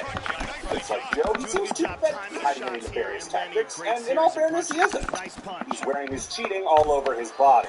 See, in boxing, to avoid watching two grandpas fight like a blown call of a Little League game, there are age limits on when you can box up until. Most major organizations place that somewhere around 40. After that, you leave any age bracket created and can't fight at such a high level. Gabby J is 16 years on from when his last fight should have been. 16 years of fighting past the prime, only ever losing, along with the ravages of time, mean that Gabby J will be lucky if he ever walks again. This man is trying to speedrun Dementia like he's playing everywhere at the end of time at 20 times speed. Other than that, he's fine, but somebody needs to trank this diesel before he tries to come out of the ring with an oxygen tank. After the skippable Bear Hugger, Piston Hurricane, and Bald Bull, it's time to infringe on some copyright with Bob Charlie. Just do as little as possible to hide it. He's the best kind of this game. Legally. So as you can very clearly see, he's got a headband, and what's good for the Honda is good for the Charlie, and he's already got one infraction. Something interesting to note is that since his hair is so long, he's at risk of blinding himself and potentially getting ripped out from the roots. Overall, that leaves Charlie with 2 different rule breaks. I'm counting the hair as one since I doubt they let him fight like that for his own safety. Also, copyright infringement isn't counted since they're not going to have court proceedings in the ring, so it's outside my jurisdiction. Moving on to quite possibly the most famous cheat and punch-out, Dragon Chan is most famous for being the example I brought up last time to bring up how much cheating there is. So, let's get it out of the way. First off, jumping is technically not illegal. It's dumb as hell, but it's not illegal. However, jumping onto the ropes is super illegal. I don't need to tell you that. Then there's the kick itself. Boxing exists, and even there you can't do this. This might as well be the most blatant foul thus far because, yeah, you obviously can't kick in a boxing match. That's the whole point. On top of that, he performs the kick in two unique instances, once by simply kicking and then by doing his jump kick. And not just the kick is illegal though, as his pants reach down below his knees, his shoes aren't regulation boxing boots, and while the belt does provide a line of demarcation, it in and of itself is an unnecessary accessory and is therefore illegal. Given the fact that he has experience as a kickboxer, the question has to be asked why he felt the need to drop the kick part and try straight up boxing. Up next is the boxer I was most excited to cover when we got to Super Punch-Out, and that's Masked Muscle. Being a luchador from Mexico, he's the second boxer thus far to bring an outside fighting style to boxing. And this one is even less of a fit than the last one. At least that one had the word boxing in the title. Pro wrestling is about as far from boxing as you can get. So before we get to his moves, I don't actually know what to do about one of his infractions. See, his mask is obviously a head covering, his wrestling tights extend into his boots, and then there are his knee pads. Technically, he's already covering his knees with his tights, but man, it feels like this is even more of a cheat than usual. I'm willing to count this as doubling up, like the ref would ask them to take off his knee pads, see the pants underneath, and just give up. Also, I'm willing to bet that his boots aren't boxing boots, but wrestling boots. See, wrestling boots are designed for the more dogged and flexible style of wrestling, rather than the stance-based combat of boxing. And as such, by using wrestling boots, he has a better range of motion than other boxers. On top of that, those tights he's wearing have no clear line of demarcation for the waist, and as such are another illegal part. Oh yeah, he also spits in your eyes and headbutts you. However, this is no ordinary spit. As was common in Japanese wrestling, I'd say that this is closer to dokugiri, or poison mist. Yeah, in Japan, sometimes they just breathe poison onto each other when they're wrestling. One of the Japanese equivalents to Hulk Hogan, Keiji Muto, used it whenever he warped into his demon alter ego, the Great Muta. Also, the color gave it different elemental properties. Green was poison, red was burning, black was blinding. Man, wrestling's way cooler than boxing. What am I doing? So, yeah, if this actually is poison mist, the blue coloring would give it the blinding color. When you see somebody's eyes, they don't see in one second. So, now we're not going to game playing with the foreign substance, like this one. But then there's the head of the people of the game his opponent was clearly hurt. He's going to look to start this round off fast and try to pick up where he left off. Oh, nice body shot. But an admirable weapon nonetheless. Landing it well tonight. He connects with the punch. Returns me there right on his own turn. Good combination. Beautiful right hand.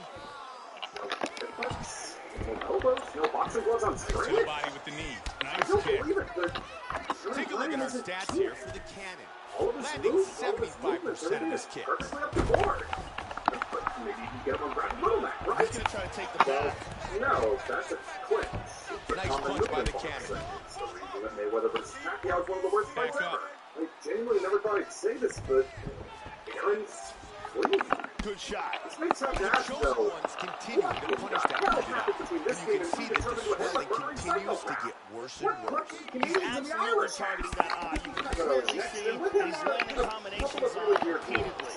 First and foremost is his face paint.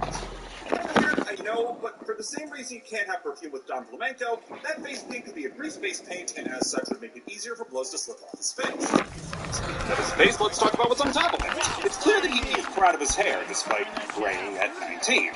However, it's even longer than Bob Charlie's, and as a result, it's much more likely to be told off by the rep that he either needs to cut it or get into some sort of break. If not by just seeing that the rep will definitely be getting the cutting shears when he sees him use his hair as a whip to smack him back in the face. Once again, to wrestling. So he's literally using a part of his body as a foreign object. Well, long hair in and of itself isn't exactly illegal.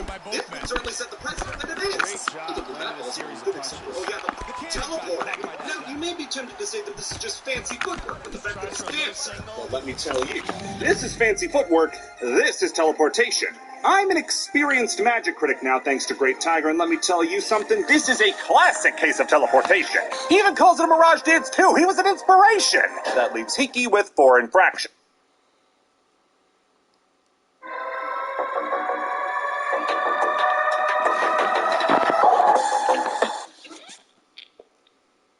Hey guys, check it out! I finally got one of these theme months that all the real YouTubers have. That's right, for the whole of the month of June, we're sticking to one subject and one subject only, and I'll be doing this for years past when I run out of ideas. As a famous wagon hitcher, I've hitched my wagon to Nickelodeon. Who doesn't have fond memories of watching classic Nicktoons like SpongeBob and Fairly Odd Parents, getting into heated arguments about whether or not Avatar is anime, and immediately turning tail and watching Cartoon Network on Channel 60 when those orange pricks tried to get me to go outside? As one of the most popular stations on TV with a lineup of classic shows, teams were sure to follow, and that's what we're going to be looking at. What better place to start than with the big shot of the station himself, SpongeBob Hawaii! Grab the leg, completes the takedown. SpongeBob me boy. By Warner Brothers. You can just tell from their first logo. Look, you can smell the wood finish. The name itself came from the Nickelodeon, which was a theater that would show movies on the cheap. You know, for a nickel. Side control. Still don't know where the Odeon was. These were popular back in the 1910s, you know, pre-Great Depression, and for some reason they chose to theme the entire channel after a time period you have to ask your grandpa about. Introducing Nickelodeon. Children's programming that's fit for children. 13 hours of programming a day, 7 days a week.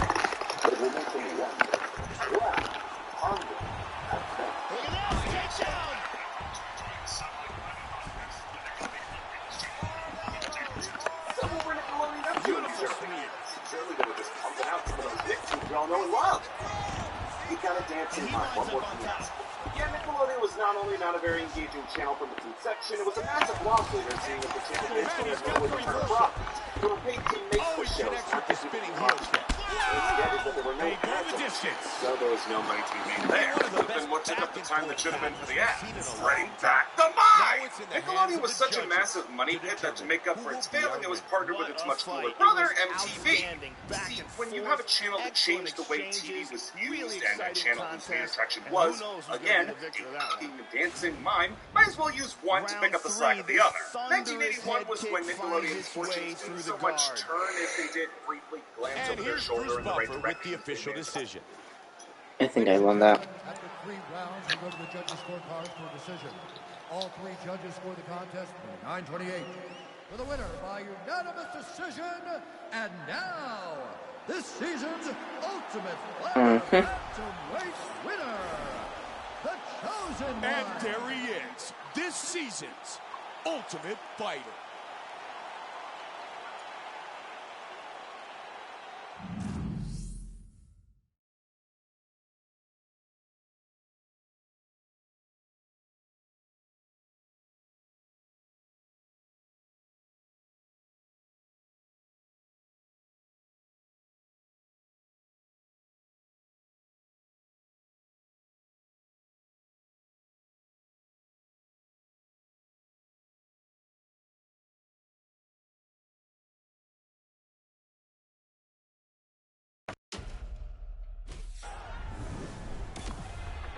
Time to end stream.